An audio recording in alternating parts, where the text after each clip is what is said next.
Hello, everyone. Good evening. Welcome to class. Welcome to another live session with Faith Mba. I see you, Anita, already here waiting for us to start.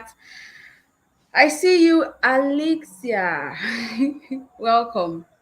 Ijoma, you're welcome. Anita, you're welcome. Chukwebuka, you are welcome. I'm excited that we are here already. Today's class is actually going to be very interesting, and I was really expectant. I was looking forward to today's class, and I am glad that it's finally here. So, if you can hear me, please say something on the comment section so I know I can be heard loud and clear. If you can hear me very well, please say something on the comment section so I know you can hear me. Today, we are looking at 9 different topics. Okay, I'll just summarize them into 5 different topics. Okay, so we are looking at intrigues of market research, customer profiling, building blocks of a great copy, and number 4, powerful words a copy should have, and the mistakes you should avoid when you're writing a copy. So these are 5 powerful topics that we're going to be looking at, and I really can't wait to have us start because it's a whole lot. So we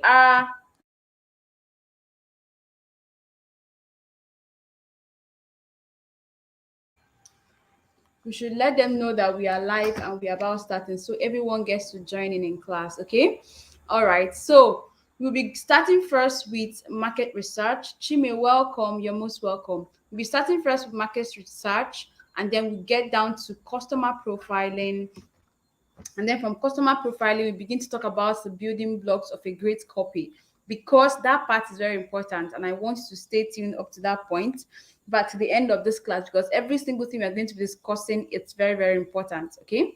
So we will be dealing with the building blocks of a great copy, and there you get to find out exactly what your copy should contain, and also know what your copy should not contain, what you should write and what you should not write, how you should start writing your copy. I'm going to be making it as practical as possible. So I really want us to get our pen and paper ready, because there's a whole lot that's going to be learned today, and you might not have time to come back to listen to the long class that we have here on YouTube. If you have time, that is beautiful, but you might not have time. So it's best if you have your book and pen already with you. So whatever we are being taught, you are taking notes and you are practicing afterwards. Okay, so we are live, and I want you to type something on the comment section if you're joining us. Okay, Ijoma says she is ready. Her book and her pen are available and she's ready to note. Halima, I see you. You're welcome. Chime, you're welcome. Good evening to you too. Hope your day was fine. Hope your day was beautiful. Mine was wonderful. We thank God. Hope you had a wonderful day as well. All right. So I'm excited about today's class, and I really want us to pay keen attention to everything we are going to learn, because this is the foundation of writing a wonderful copy. We have been dealing with sales all this while, and we have been trying to understand what selling it's about, and we've learned a lot about sales, and today we are now delving into copy. So it's really wonderful to know that we are getting to the crux of the matter. All right, good evening, Anita, you're welcome. Obenna, you're welcome as well. Thank you for joining us. So first of all, we are starting with market research, and the reason why I want to start with market research is because you can't talk about writing a copy without without a research. Researches are very, very important because it gives you an edge. Anderson Vic, good evening. You are most welcome. I'm excited that you're here. This is the first time I'm seeing this name joining us, and I'm really, really, I mean, I celebrate you so much. Thank you for joining us. I hope you enjoyed today's class. Okay. All right. So market research is very, very important because it is the bedrock of your copy. You wouldn't wake up tomorrow to start writing a copy if you've not done your market research. Why? Because what you're going to write in your copy is should stem from the researches you've made. You shouldn't just write a copy out of will or out of what you already know at that point. you need to do more research to be more specific in writing your copy.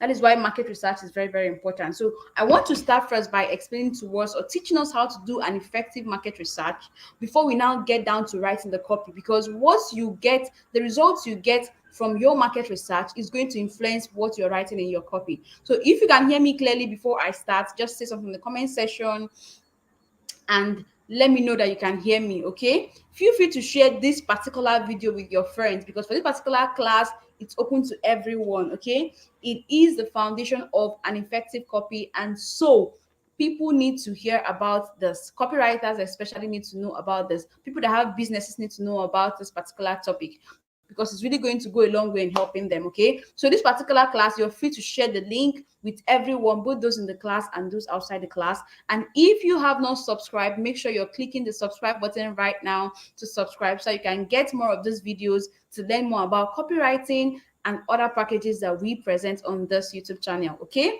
so we are starting with market research, and the first question you must ask yourself, okay, Ijoma, I see you. You say you can hear me clearly, and that's beautiful. Thank God. Thank God you can hear me. I trust the network is going to be very, very favorable today, and there will be no hitches at all. All right. So the first question you must ask yourself in market research is this, and I want you to write it down and note it. The question is this: what are some of the most pressing need in the market that people are trying to solve? Okay, you already chosen a niche, or you already know the niche of the copy you're about to write. Let's say you're to write a copy about a health product. Okay, so you already know that that is the niche you're writing in. So your first question, the major question you should ask yourself is, what are some of the pressing problems people in this market are dying to solve right now? Remember that yesterday we emphasized on what solving a problem. Whenever you're making an offer, or whenever you're writing a copy, or whenever you're selling a product to people, you basically should be solving a problem. So that is the first port of call when you're making your research. What are the problems that people in this particular market are dying to solve? It's going to help you understand what they need from your product and focus on that when you're writing a copy. Okay, so that is the first question you ask yourself. Now you now start to do your in-depth study. Now what I basically do is I first of all list out all the problems. Okay, the one I can't remember at the particular time where I want to write the copy, I first of all list it out. What are the problems I think that people that have diabetes, as when I'm writing a product for diabetics, or I'm writing a copy for any health product, what are, because of the little health knowledge I have, the background I have in health, I have a little basic knowledge about certain things. Okay, I have knowledge about those things, so I first of all list them out in my book. What are the problems I already know that people have in this particular niche? Then I now start my research to find out more about what people are saying. So in doing your research, there are about 10 different research tools that you can use to do your research. Okay, so you have all these things provided for you already. You have no reason at all not to research before writing your copy. Okay, Chukwu, welcome. Thank you so much. Yes, the network is favorable today, and I hope you're able to find a good network too, so you could listen to what we are saying and learn. Peace, I see you as well. Welcome, welcome. Glad you're joining the class. So we are starting with market research. Okay, so now what are the different research tools that you should use to do your market research? Number one is Google. Okay, Google is the most important market research tool that you should always utilize. I mean, these tools are here and available for us to always use, and so it should be at our fingertips. Now, how do you do your research when you enter Google? Okay, let's say you want to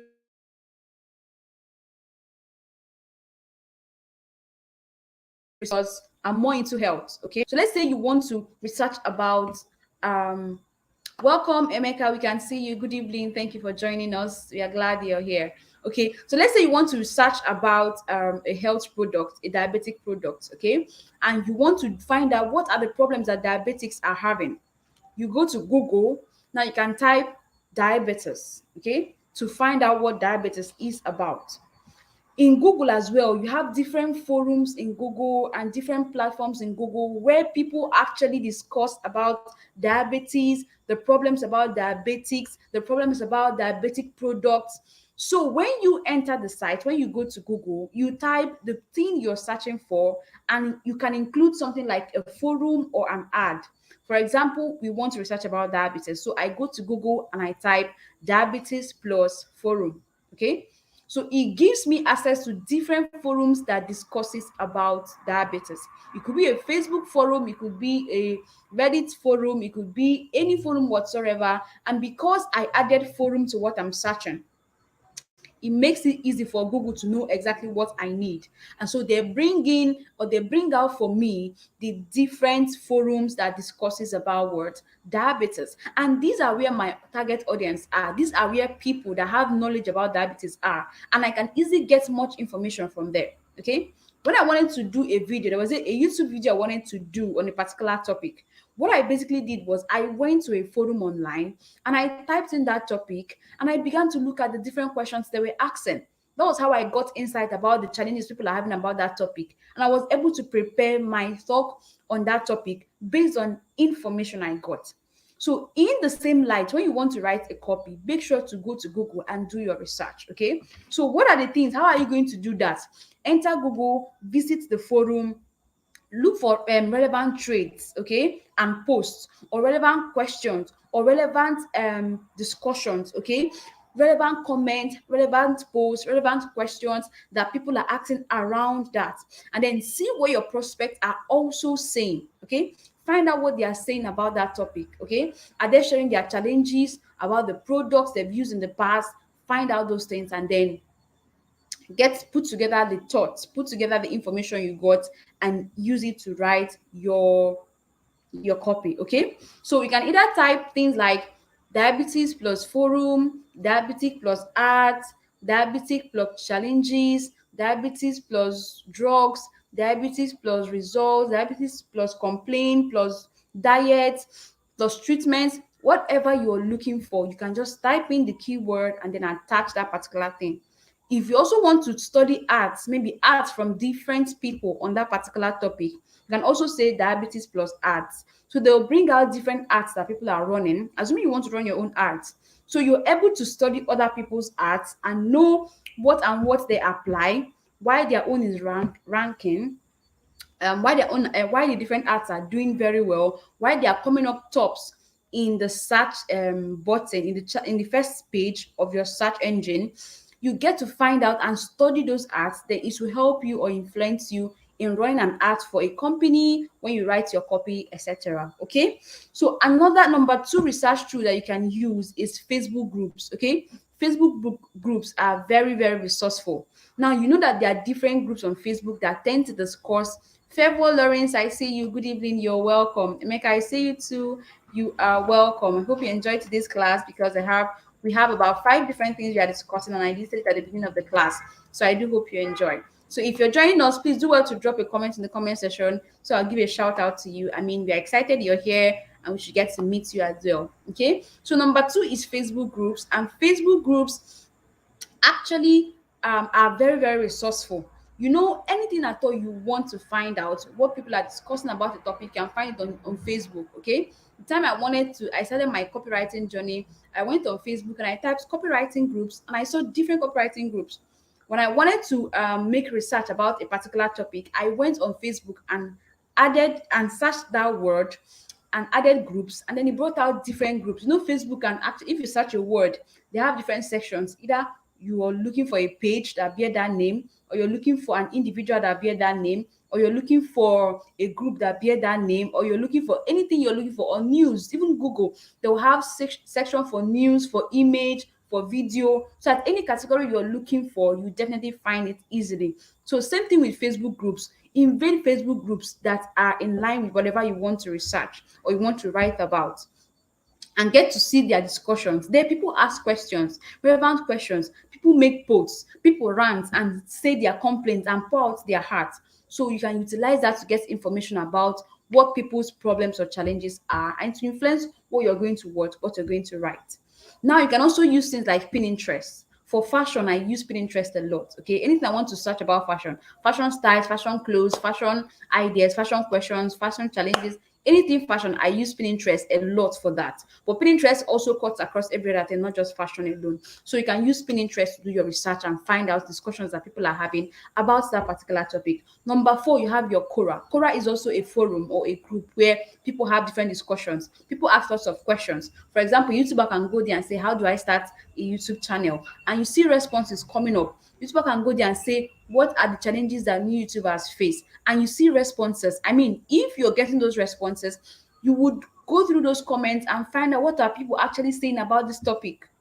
It's definitely going to guide you. That's, I mean, this search research tools has helped me a lot of times. Okay, every now and then I utilize them.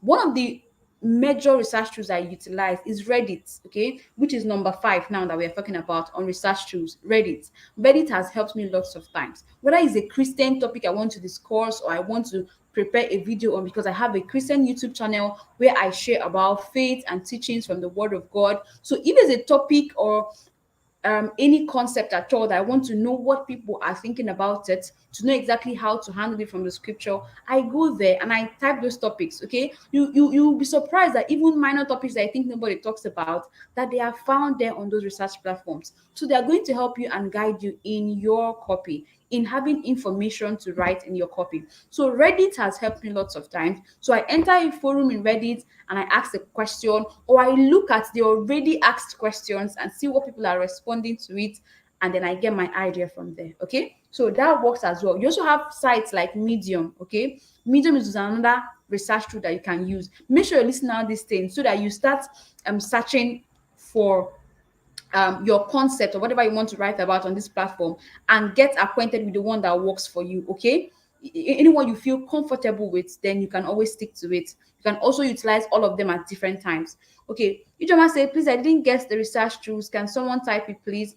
Okay, I've mentioned Google, I've mentioned Facebook groups, I've mentioned Quora, I've mentioned Pinterest, I've mentioned Reddit, and I've mentioned Medium. Okay, I've mentioned these six. Now, number seven, you have your YouTube. Okay, YouTube is another research tool that works all the time, that helps a lot. Okay, now what YouTube does is it has a way of guiding your thoughts. For example, you want to, even if you don't want to do a YouTube channel, but you don't want to do a YouTube video, but you just want to get an information about that topic, you can go to YouTube and search for that topic. Now, how will you utilize that particular tool?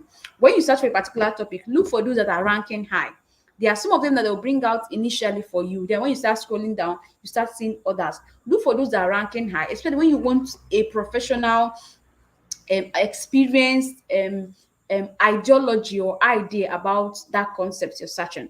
So go for those ones that they are bringing up initially for you. Check number of views, check number of followers, check for those that are already authority, that have gone far, especially if it's something very, very salient and very, very vital you really want knowledge on. Search for those ones and then get to click the video. Now, when you click the video, monitor how they are starting, monitor the questions they are asking. Most of them will always start by asking a question. Most of them will always start by telling you what the video is about, or the scope that the video is going to cover. So pay attention to those things. If you are interested in doing videos, okay, if you're interested in starting your own YouTube channel or doing videos, those things can give you ideas on how to start your own YouTube video, the concepts you can use, what and what you should tackle.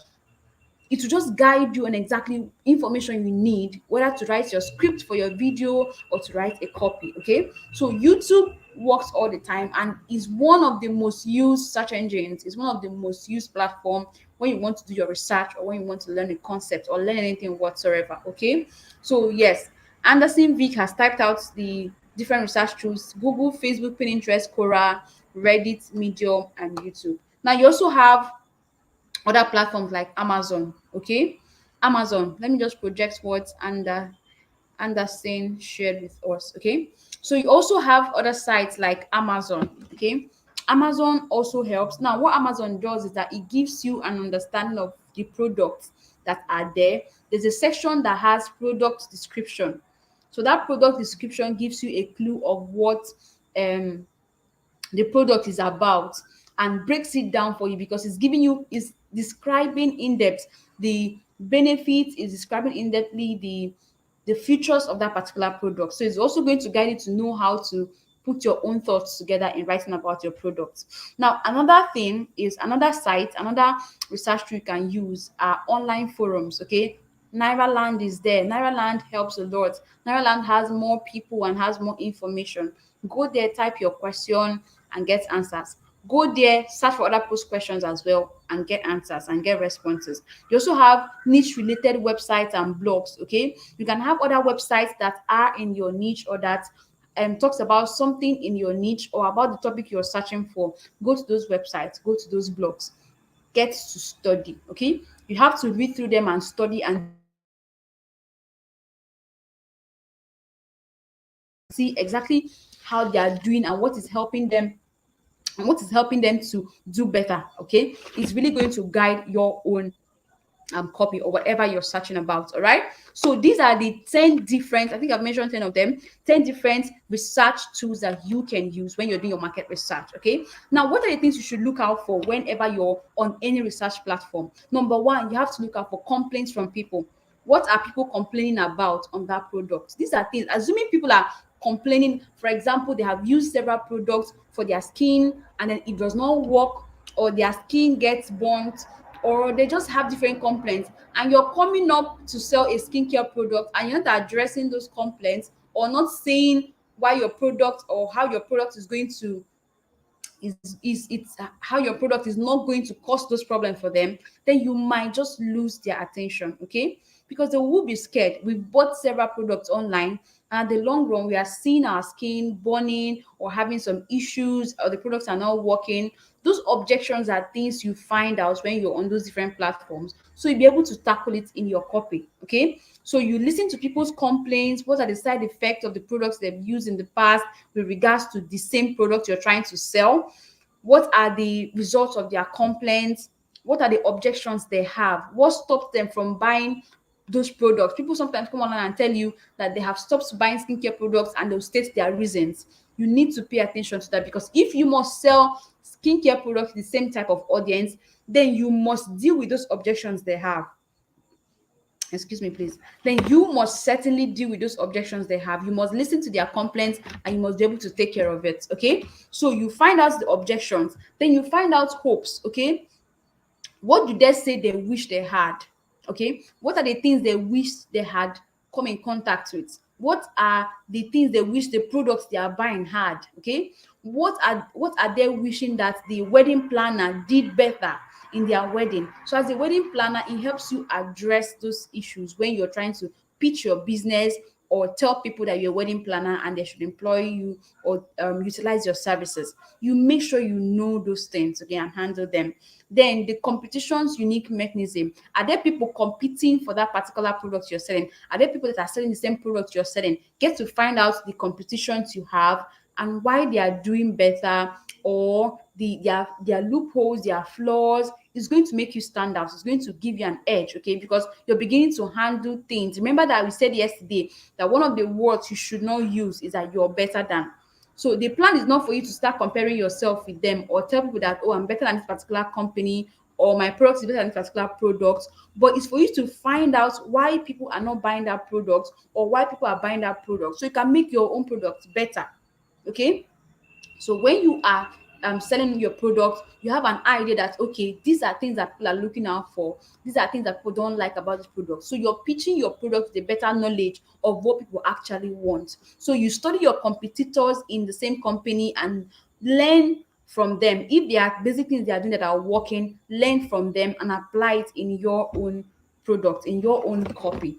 Welcome, James. We can see you. Thank you so much for joining us. Okay. Now you also find out how they got their breakthrough. Okay. Testimonies, what people has worked, because social media is a very powerful platform. People can actually influence people. I can come out now and tell you that this is the product I use. I mean, there's a time I watched a video. I was just browsing around and looking for some content on skincare products, okay? And I saw one of the videos that someone made about Nivea, okay? That was my first time actually. I wanted to try out Nivea body cream, okay? So I had to go online to get information before I purchased that product. So I had to watch these videos, and one of the videos I came in contact with, the person was basically talking about how Nivea product does this and does that and does that, and Some part of it we are praising the product, some part of it we are not praising the product. And trust me, that actually influenced my decision. Anyway, I finally bought the product and I was not looking out for those things the person said about the cream, the body cream. Okay. So I was looking out, does it really do this? Does it really do that? So social media is quite powerful. If someone out there puts up something about a particular product, you really should know the person probably would have tested it and people can actually take that advice. So make sure you're listening to what people are saying. Don't put deaf ears. Okay. What are people complaining about in this particular product? How would I make my own product better? How have they gotten their breakthrough? Make sure you pay attention to those things and utilize it in your own copy to make sure you're offering a better service and you're solving a problem. Okay. Now you also need to find out, after you found out these things I mentioned earlier, you also find out your audience awareness. Okay. Let's say your target audience are students. You need to find out their awareness of that particular product on that particular subject. Okay. How much do they know? Do they know about this product? If you're writing a copy and then you're writing to people that are already educated, that already know about the product, then definitely you wouldn't have to spend your time explaining what the product is about. I was to take a video, I was to go to a studio one certain time. So I had to contact some of the studios around the contacts I had. Okay. And I found out that when I was conversing with them, they were not asking questions like basic questions about taking video shoots, because I mean I was already coming to them for a shoot and they knew that for me to be coming to them I have basic knowledge. So they went direct to the point, sent the price list, sent the other details about what their company does and their standard, their brands, and the whole sophistication around their product. And I had to now choose which one to go with. So they knew that for me to be coming to them at this point to ask questions about their studio, about their videos and their pictures, they already know that I have an idea about what a photo shoot involves. So they had to give me more like a continuity information about their particular brand. So they were now specific. So in the same light, you need to know your audience awareness. Do they know about this product? Let's say you want to hold a copywriting class and you're pitching, your target audience are those that have never known anything about copywriting, but they have a business. Many people out there actually don't know anything about copywriting. They don't even know the definition. They tend to interchange it with copyright. That's YR. Okay, most people still do that. They don't know that it's actually YWR. Okay, copywriting, not copyright. Okay, not the R. So most people don't understand that. So if you're trying to reach out to a target audience that don't know anything about copywriting and you're not giving them any information about copywriting and just telling them sign up for my class so you learn how to write a copy, write a sales copy, get your clients, make money in freelance, make money in at an Upwork platform, make money with Fiverr, they basically will be lost because you're not communicating. They don't even know what you're talking about.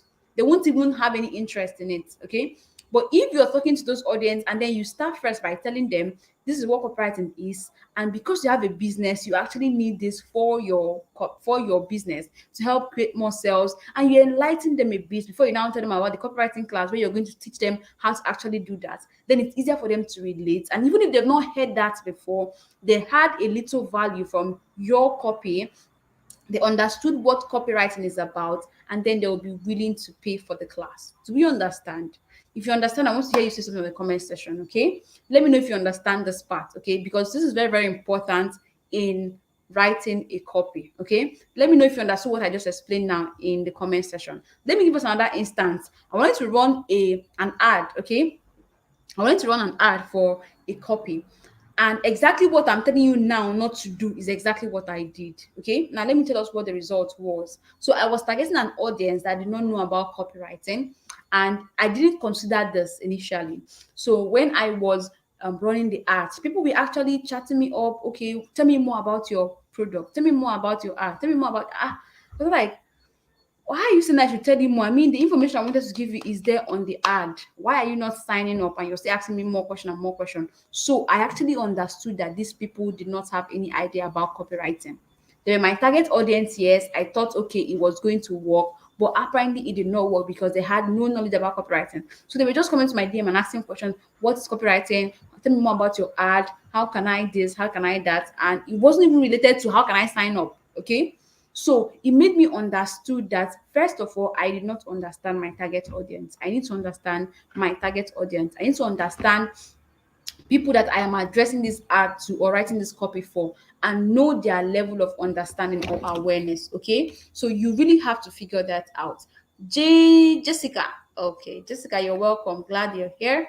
You're most welcome. Good evening, and hello to you too. Thank you so much. Okay, Ijoma says she understood. Before now, I had thought that copywriting was just writing copy. Same here, my dear. Same here. There were when I started to, I did not understand that, and there are still many people out there that don't even know the difference. Okay, so you really need to know your audience awareness about the concept you're trying to sell to them before you start selling to them. So if they are aware, what if they're not aware? What would you do? You educate them first before you start pitching your product. If they are aware, what will you do? You go ahead to give them more information that they need in line with your product, and then you pitch your product. Okay. So what are you finding out? You're finding out if he or she has a problem. Does she even know she has a problem? Let's say you're trying to sell a skincare product. Okay. I'll still use that again. Okay. Oka Imo Oka A. Okay. John said he understood. Thank you. Thank you. Thank you so much. James said he understood as well. That is beautiful. I'm glad you understood that. Okay. So now what will you do? First of all, you ask yourself, let's say you're selling a skincare product and you're selling to people that have never used the skincare products before. Okay. These people, you know, they have never used a skincare product. You've done your research and they've never used a skincare product. Okay. So you first of all need to find out. You need to find out, do they even know they have a problem? Because the problems that we have, let's say, for ladies now, your skin, we have pimples on our faces, and we end up having dark spots as a result of those pimples. And some people just live with that. Some people don't see it as a problem. So it's something you need to address, because if I don't see it as a problem and you're coming to sell a product that is going to clear my skin, I just might not have an interest in it, because I don't even care. Like, is that a problem? I mean, my friends have that. Why should I bother about it? I don't even have money to purchase this product. So that is one area you should tackle. Okay, ignorance can make someone not even value the product or what you're offering. So you find out, this person actually know that he or she has a problem. Do you actually know that you have dark spots and you can actually have a better look? Okay. You also find out, is she really serious about finding a solution to the problem? If he or she now understands that he or she has a problem, is she serious to solve this problem? Is she really willing? Because if she's not, that is the work you'd have to do to convince her and show her the disadvantages of having dark spots on her face. Okay, paint a picture for her. Assuming you win an award now, and then you have cameramen coming to video you while they are presenting this award to you. Imagine how your face is going to be on the camera with dark spots on your face. Okay. Or example, you are a makeup artist and then someone is going for a program. The person does not even care if he or she has makeup on his or her face. As a makeup artist, and you're trying to pitch your business for that person or convince the person to patronize your service, you definitely have to show the person the problem he or she has, because the person might not even know that he or she has a problem. He or she might not know that he or she needs a makeup, okay, or a makeover, whichever one. So you'd have to assess the awareness of this person and then make sure you're able to prove to this person that, okay, you have a problem right now and I'm here to help you solve it. Okay. Now you also need to know, if she has a problem and she knows that she has a problem, is she interested in finding the best solution? Because if she's not interested, you really have to prove to her that she should be interested. Okay. And it's also possible that several times she has been scammed. These are questions you get to find out, whether it's a one-on-one client that you're communicating with over the phone, online, physically, or even you trying to do your research. Find out, have this been scammed before? If they've been scammed, you have to deal with that. If not, it's going to be difficult for you to sell to that person.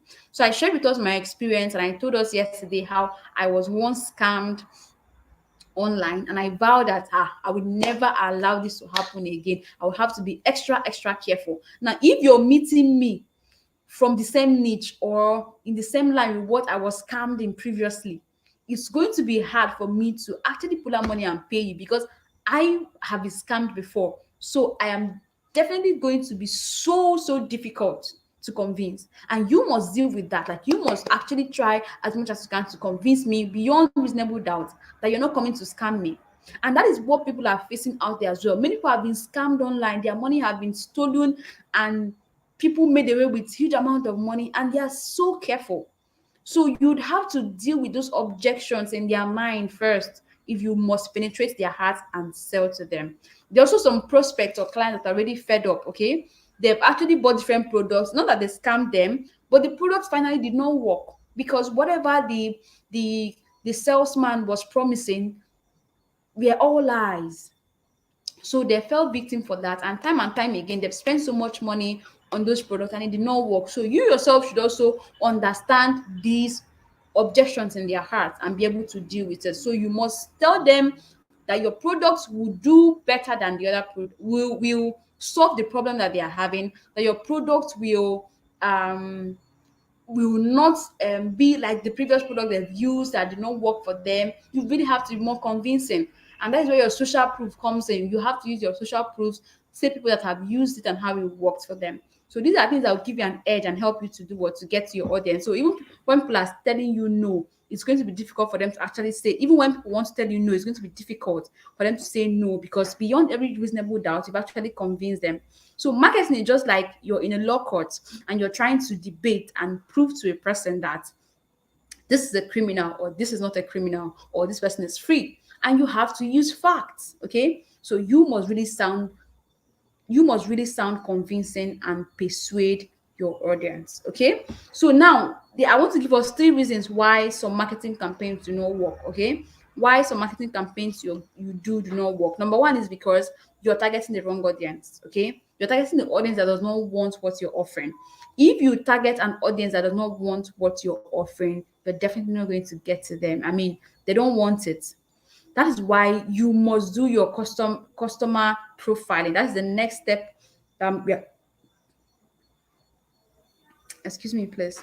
That's the next thing we're going to be discussing: customer profiling. Okay, so you must profile your customers. There's what we call customer avatar. Okay, customer avatar, where you're trying to build a description of what your target audience are. These are things you write down. They're not just things you think in your head.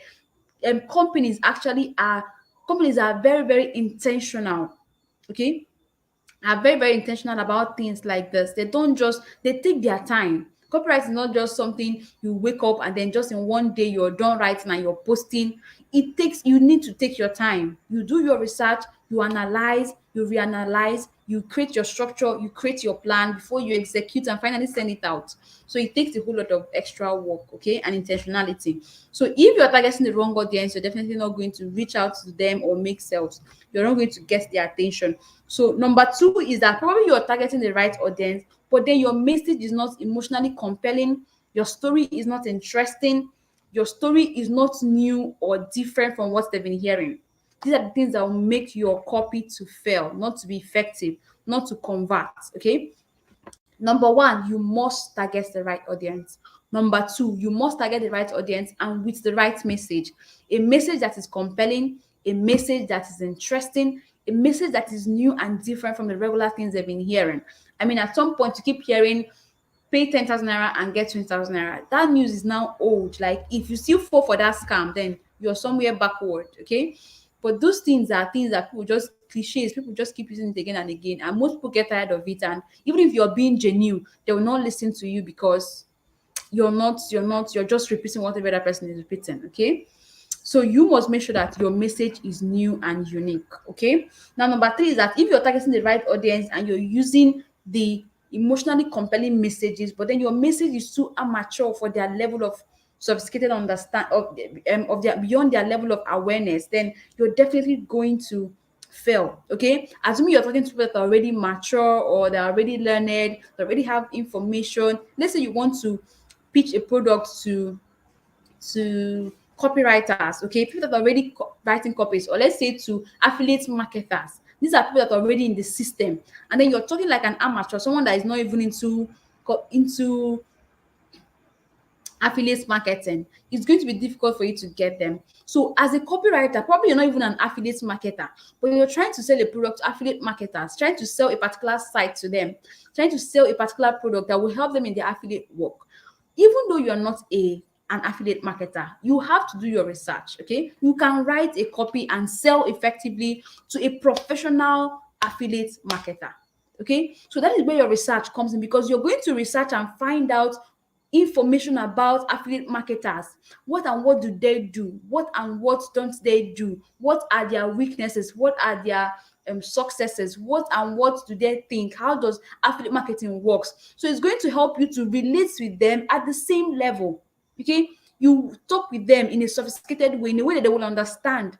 So you won't be talking to an amateur and be using sophisticated words. You won't be talking to a highly educated professional and expert and be using amateur words. You won't get to them.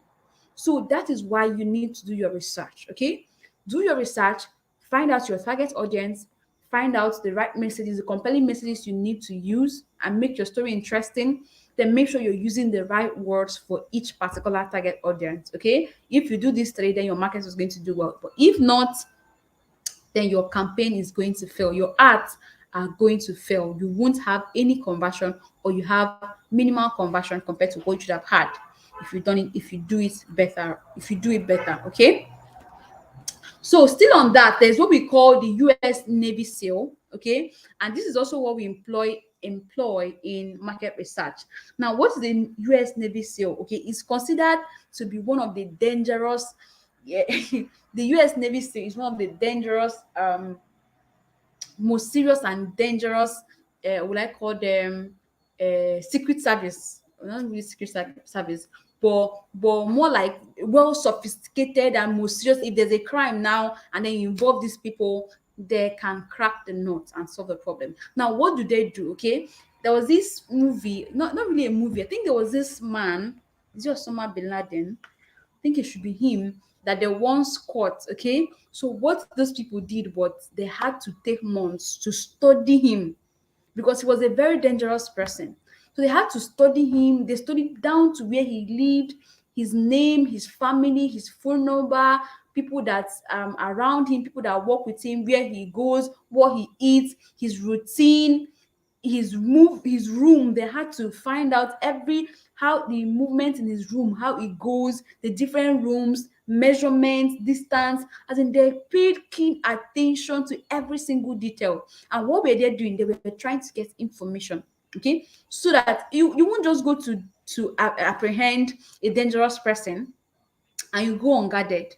You have to do your research. You have to find out every single information, down to the father, the mother, where they live, where he goes every single day, every single minute. You write down his routine. So that was how they were able to study this guy, and they caught him unawares. Okay. Yes, Ijoma is concurring. She said yes, studying him made it easy for him to be killed. Exactly. So they were able to apprehend a highly dangerous man with ease. Why? Because they've already done their research, and that is what copywriters do.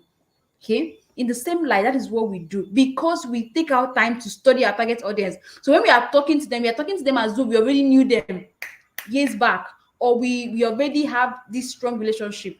So copywriters, we easily connect with people, because we, just like secret service, we do our research, underground research. When someone wants to get married, people do that a lot. Okay, they also go and research about the person. When you want to live with someone, or you want to enter a school, or you want to apply for a job, you do the same thing. So that's what copywriters do. We do our research basically, so we have information to write our copies with. Okay, so in the same vein, we apply this Navy SEAL secret in writing words, in writing our copies. And there are certain questions that we get to ask. There are certain questions we get, sorry, excuse me. There are certain questions we get to find out about our audience. Okay. So we do our audience research, find out the best emotional trigger that will work for that particular audience. We studied emotional triggers yesterday. I hope you still can remember. So you find out the behavioral pattern of your audience, what is going to work for this audience, what will not work for them. Okay. Then you find out, what you do, your audience insights. What does my prospect already know? Okay, what and what do they not know?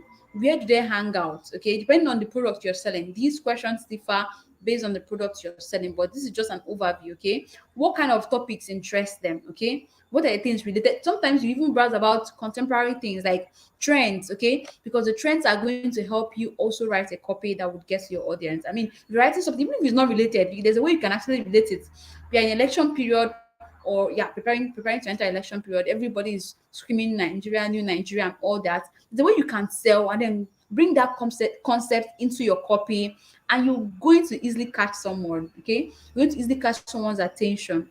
You're going to easily get someone to buy a product or pay attention to, because both of you can actually connect or relate. For example, you want to sell to someone and then you find that this person is actually supporting a particular party, okay, that you also supporting. You can actually bring that up, whether you're physically conversing with the person, and people start discussion from there. Before you know it, the person connects with you, and because people are in the same party, I mean, people actually patronize their people.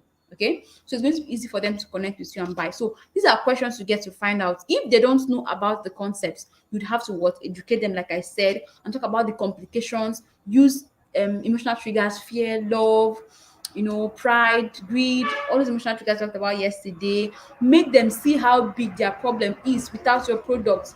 It's even easier for you to convince someone that never had an idea about, that is not educated, that has low level of awareness about your product, than someone that has a high level of awareness. It's easier to convince someone that has no idea, because you can paint a beautiful picture in the person's head using storytelling, and the person can imagine it and see him or herself in that position and be able to relate to what you're saying. Okay, so that works all the time. So we can paint the picture, tell the person what could happen to the person if the person does not have your product, all the bad things that will happen to the person. Okay, make it clear to the person, and then tell the person, see what your life is going to be like when you have this product. So these are ways to actually get to your audience, but that is effective when you've already done your research and you already know if this person knows or the person does not know. Okay, so you find out from them, you find out where they hang out, where your audience are. They on Facebook? Are your audience more on LinkedIn? Are your audience more on YouTube? Are your audience more on Instagram? Where are your audience? These are things you'd have to do, and then you finalize and get your target audience. Now, getting down to customer profiling, okay? So you found out this different information. How do you profile your customer? How do you create your customer avatar? Okay. Now, before we delve into that, I want us to learn. I want to ask. I want to be sure that we are following. Okay. So two questions now. What have you learned in market research before we get down to customer profiling? Number one, what have you learned about cost about market research? Then number two question, what are the market tools that we have discussed? Okay, so I want to hear responses in the comment section. Live. I want to hear a comment before we start discussing customer profiling, that's customer avatar, creating a customer avatar, and then we then get right to the main discussion for today, which is the building block of an effective copy. So let me hear a response in the comment section. What have you learned from market research? What are the market research tools that we have?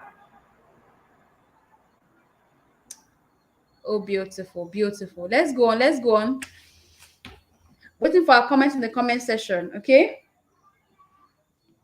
All right. As the comments are coming in, I will be heading straight to customer profiling. I'm waiting for our responses, okay? Let me know if you are still with us. Send in your comments. What have you learned about market research?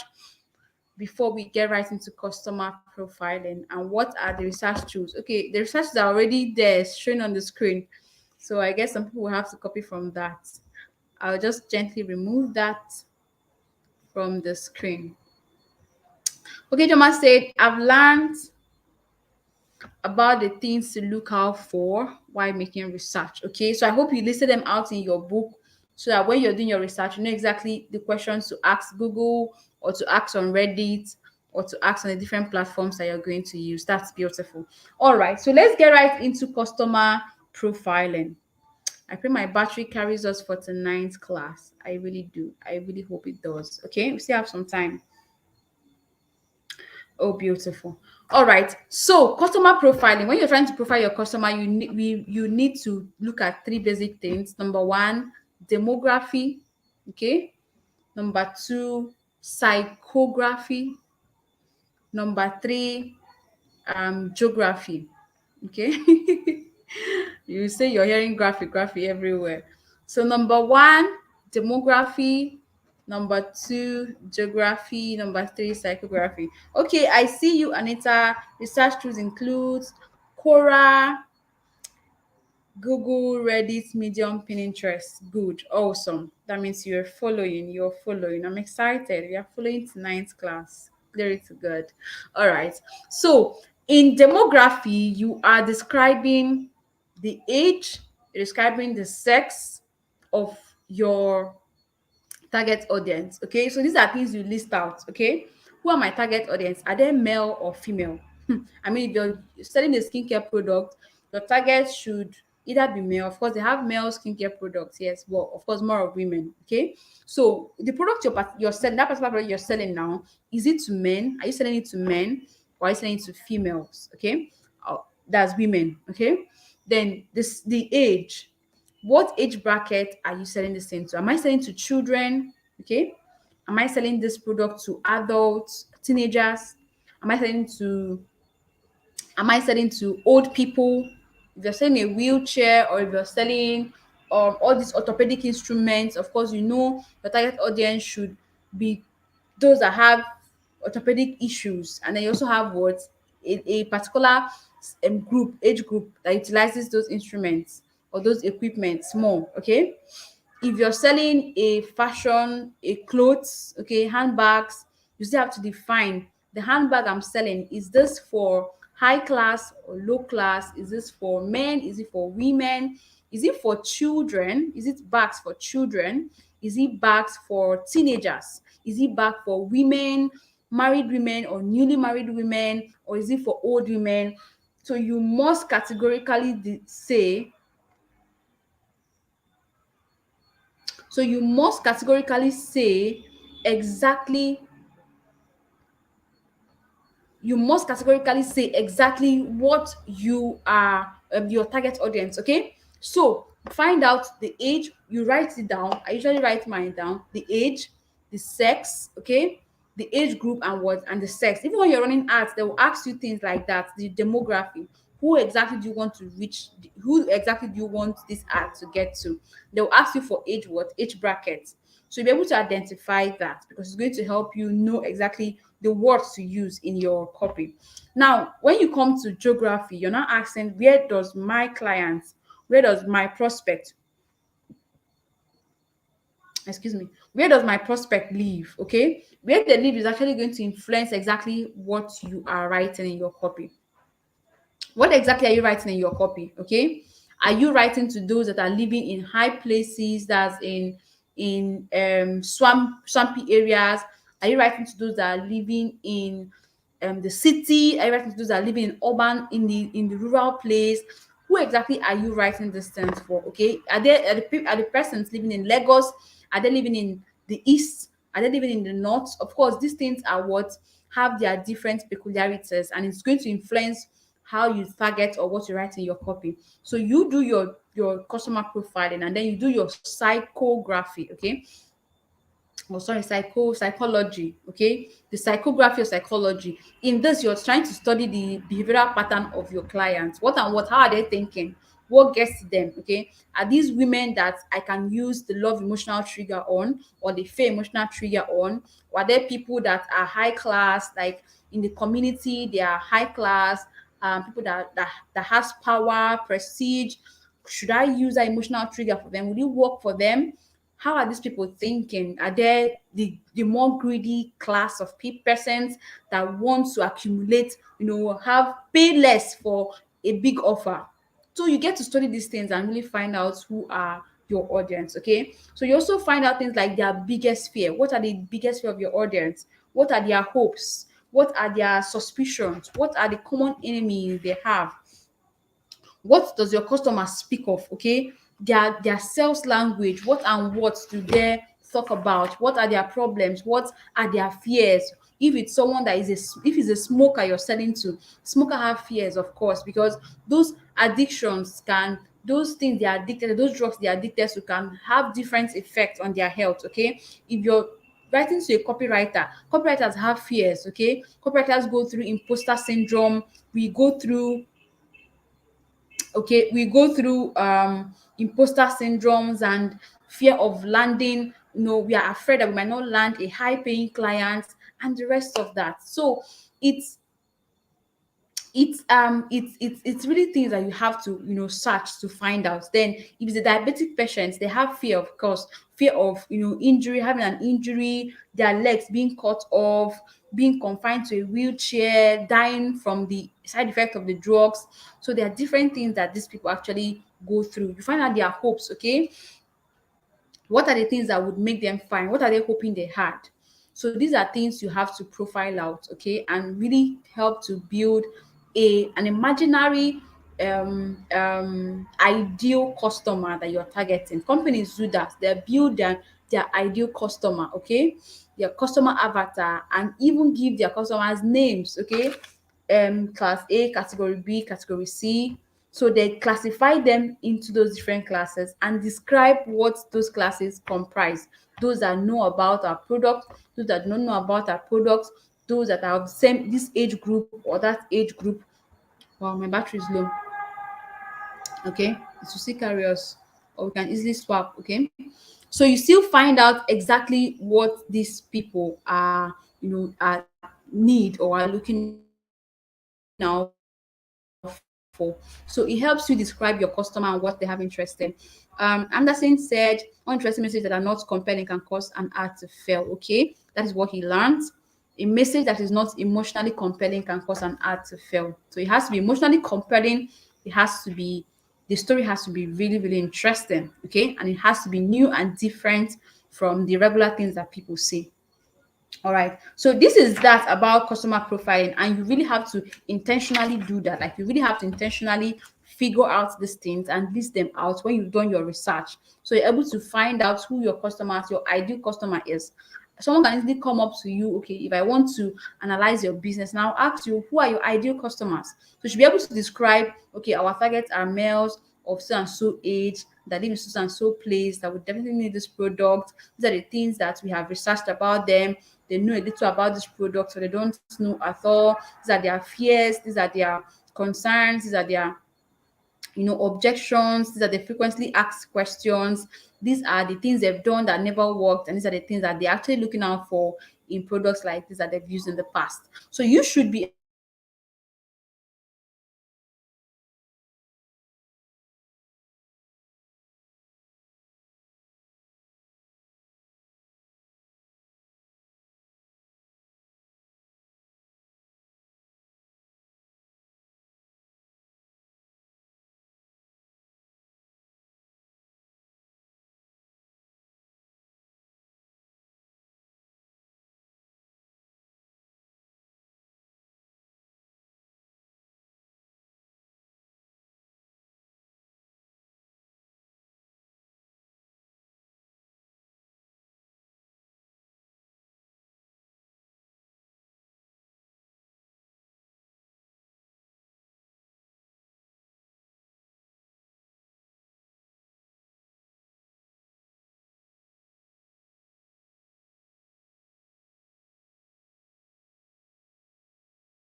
Okay, please, can you hear me?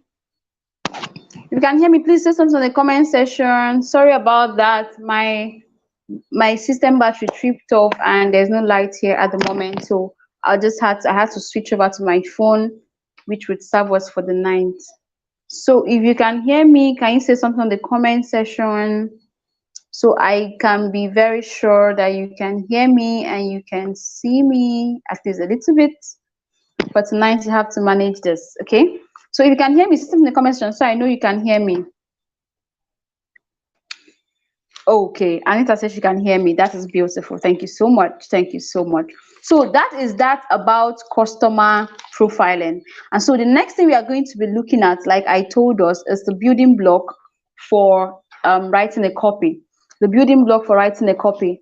And that is actually the major part. I don't know why the light tripped off. Now that we are getting to the most important part of this class. Okay. But that is beautiful. That is okay. That is okay. All right, so we are looking at the building block of a copy, and I want to remind us again that we are copywriters, right? Or aspiring to be one if you are still learning the process. That is beautiful. And as copywriters, we are here to write, like write, yes. But then don't forget that copywriting is 80% research and then 20% words. 20% words. Somebody help me. Writing, okay? So it is basically 80% research, then 20% words writing. Other people would say 80% selling, 20% writing. That is still true, okay? Because research all comes in as part of your sales technique. So writing is just like 20% of what we do because most of it are lie inside the research and the selling, okay? The other 20% is now the writing. So when you've done the bulk of the work in the other 80%, then it's going to be easy for you to just write the copy, okay? So now you've done your research, you've actually profiled your audience and your customers, and you have all the information you need. Very good. You are now ready to write what? To write your copy. Now, what are the basic building blocks? Actually, before we go into the building blocks, there are 10 questions that you must ask yourself, and I want to take note of these 10 questions. You must ask yourself to help you in your research and to help you in writing your copy, okay? I would have to just turn this on for a while, okay? I hope you can still see me. Okay.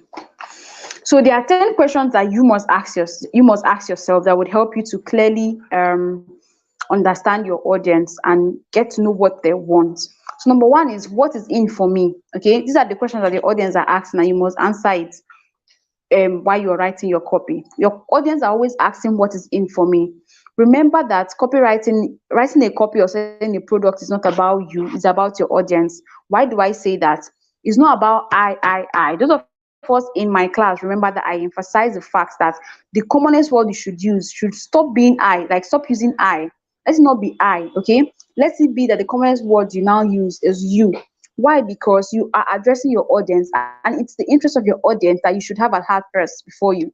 Don't spend time telling your audience, I can do this for you, I can do this for you, I can. They just get tired and know that it's self-centered, that you're being selfish right here. You just want their money and that's it. But when you remove yourself from the picture, just remove yourself from the picture. It's not about you actually. It's about what? Your clients. It's about your audience.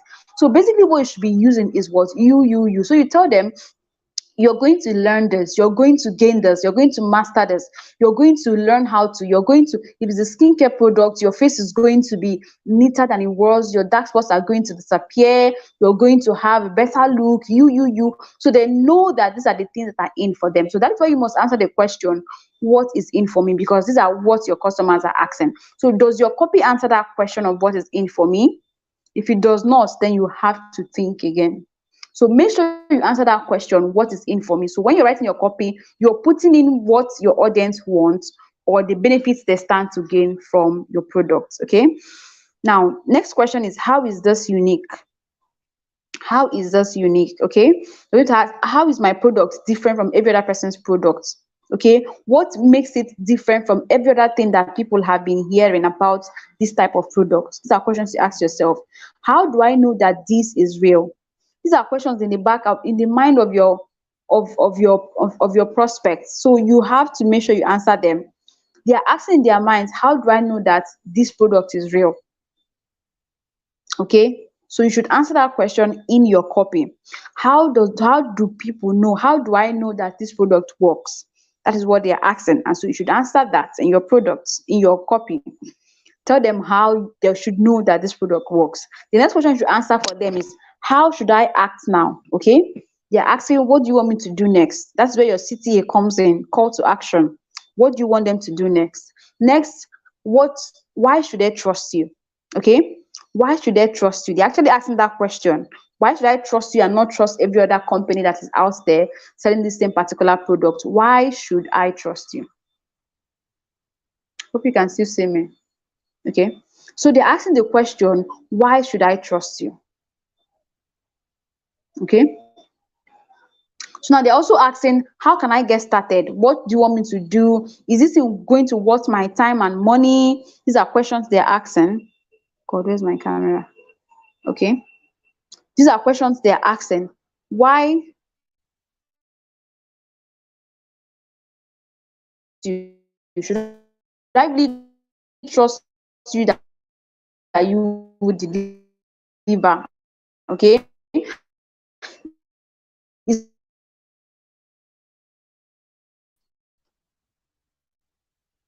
more than what can, what, network stop please.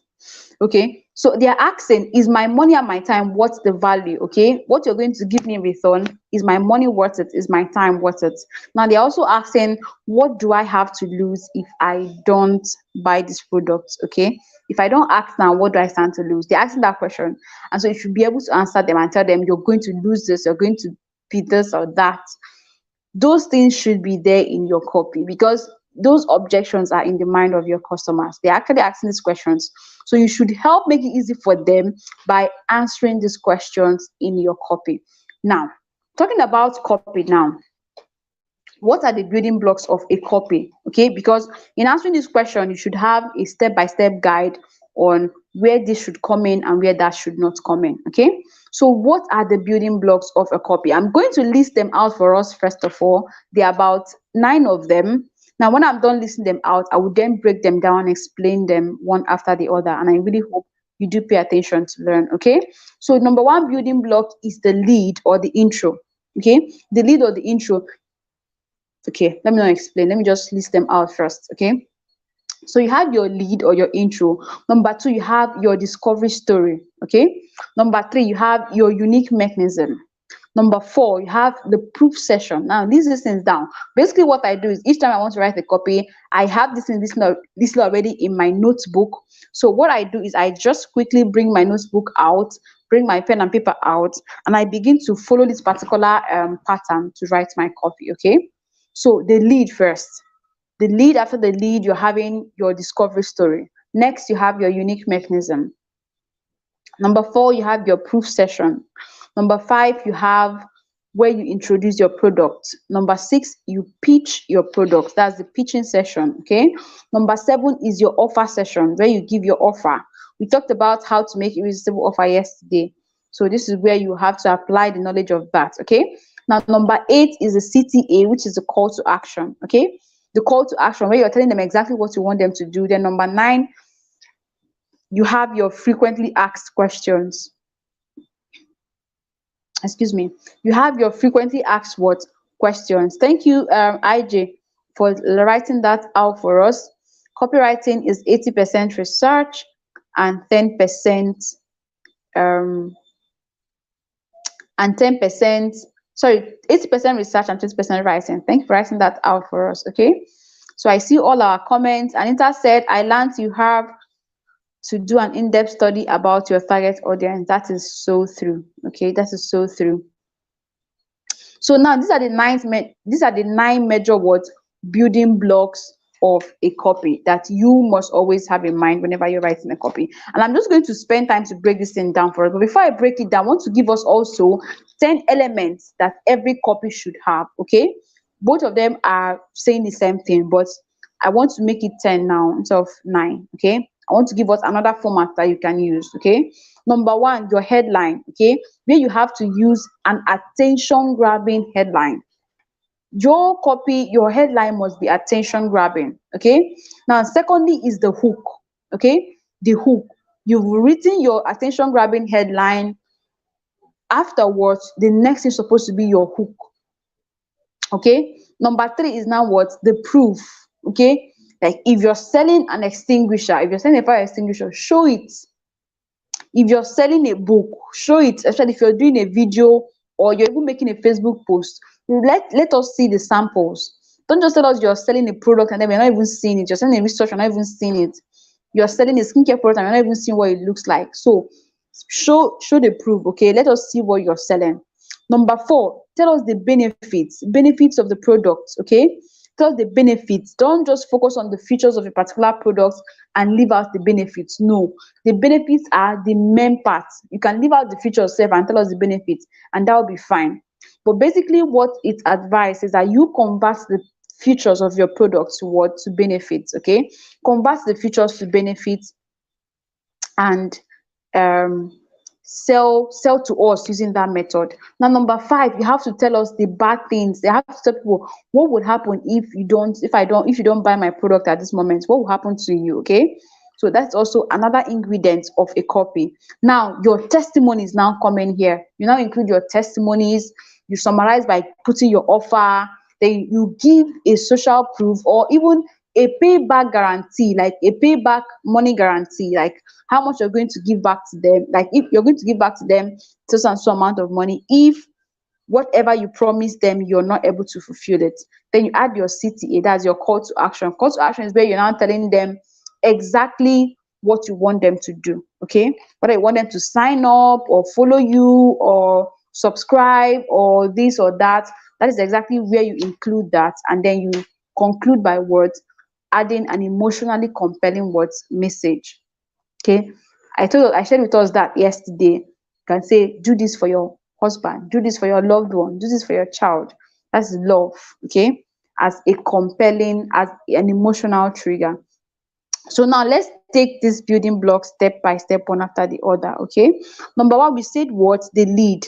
Now the lead is the beginning part or the headline and the initial few sentences that you write that you start with when you're writing a copy. For those of us that are on social medias, okay, different social media platforms, you can testify that there is a point where you come or a post you're about to read and the headline is not even interesting, and you don't even start at all. Like you just read the headline and then you scroll. But then there are some posts that you meet and then the headline is so captivating that you just have to stay glued to it and you have to read till the end. True or false? It happens to all of us. So the reason why you stayed glued to the end of that copy was because, first of all, the headline was interesting, right? The hook was also what? Interesting. So the person included a hook and a headline that was captivating, that was attention grabbing. Okay, so that is where your lead comes in, where you're using the right hook, you're using the right headline, and you're using the right hook to get your audience um paying attention to exactly what you're saying. Okay, so that is the lead.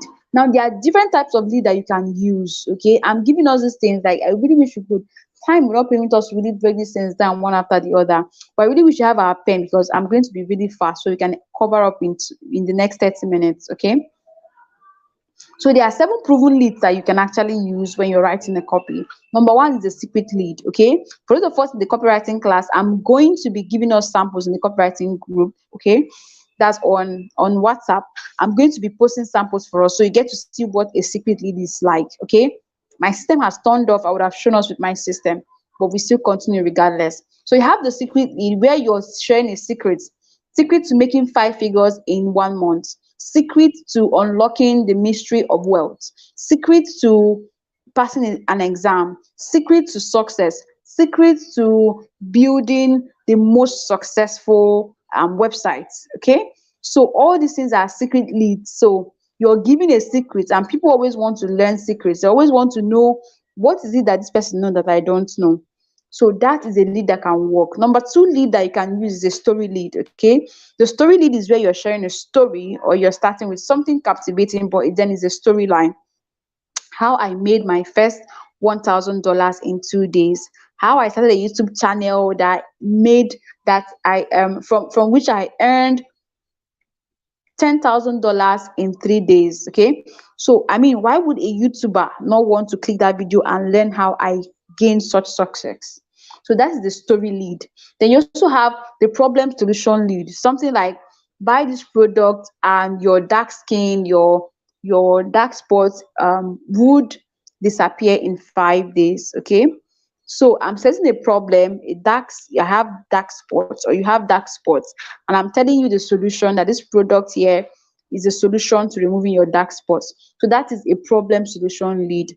Number four, you have the prediction lead. Okay, in the prediction lead, I'm predicting the future. Okay, these are the people that are going to succeed in the affiliate marketing business in 2023. So that's the prediction. I'm telling you what's going to happen in 2023. And even affiliate marketer, you're going to listen, because guy, who would not want to succeed in 2023 or even make more money? So that's the prediction there. That's what things like crypto, stock market, that's what they use to get attention. Okay. So people that are going to succeed on YouTube are those that are going to do these five different things. And then the next thing I'm going to be writing are the five things. So it's a prediction, and I'm predicting what is going to happen. And people are going to be interested to know exactly what would I do to succeed as a YouTuber in 2023. So people predict markets, people predict the future. People, based on history and based on events, they tend to predict what could happen, and that is a lead that can attract someone to listen to you or to pay attention to an ad or a website. Now, number five lead is the big promise lead. The big promise is where you're promising them of something. Okay, you're promising them something. For example, lose 5 kg in 3 days by signing up to this, health and fitness class. So the big promise is that they are going to lose 5 kg in 3 days. Okay, this is an example that I'm giving. Okay, so that's the big promise. Or make $1,000 in 3 days by doing following these five different steps. Okay, or you can say five proven ways. Okay, or you can say I made five. You can actually combine both story and big promise in one as one headline. Now let me give us an example. I made $5,000 in 3 days as an affiliate marketer. Sign up for this class and you stand to make 10x your current earning as an affiliate marketer by applying the same principles I applied to make this money. Now I use the story because I shared a story. I just told you that I made so and so amount of money in 5 days as an affiliate marketer, and I'm promising you that when you sign up for this class, you're going to make the same amount of money. Okay, or you're going to even make 10x. So that is combining two different leads in one topic. So you also have the offer lead, where I'm giving you an offer, 10% slash on this product, 10% promo, or sign up for this class today and get 10% discount. So I'm making an offer on the heading, so you just get to know that, okay, I'm getting or sign up for this class at a lower price. So there's an offer lead that is going to drag attention. Then you also have the system lead. I can tell you, I'm about to show you a system that worked, that I made $10,000 by selling this particular product. Okay, I can tell you this is a complete system that I use to start from scratch as a copywriter, and then up to earning six figures in 3 months. So what I'm handing over to you is a system that has worked for me for the past 3 months, and I've moved from zero earning to $10,000 earning. So that is what a system leads. So I'm telling you, I'm going to hand over a system to you, and you want to know what next. Okay, so follow these 5 steps, and then you'll be able to sign up for a class where I will hand over to you a complete done for you template on setting up your website. So I'm giving you a system already. These are examples I'm giving to us, and I hope we can really understand what I'm saying. So this is a system lead, okay? And this lead helps you to drag attention. Now, you can have direct leads and indirect leads, and these 7 leads I mentioned can actually be categorized into those direct leads and indirect leads, depending on exactly what you want. Okay, so after researching your market, identify which lead types work best for your target audience. Which lead is going to work for them? Is it a big promise lead? If you're doing a fitness or weight loss or health, the one that would most work for you is the big promise. Okay, you're going to lose 5 kg in 3 days. Sign up for my class. I mean, people that have been wanting to lose weight, and then you're giving them an example. Bimbo registered for this copywriting class, for this weight loss class, and in 3 days she moved from this to this, and you're giving them the picture and they're seeing it. It's going to that's a social proof. So it's going to really convince them to do what? To sign up. So Know the lead that is going to work for your audience. That is why you should have done your research first before writing. So the lead that works for your audience, you then apply it in your copy. Okay.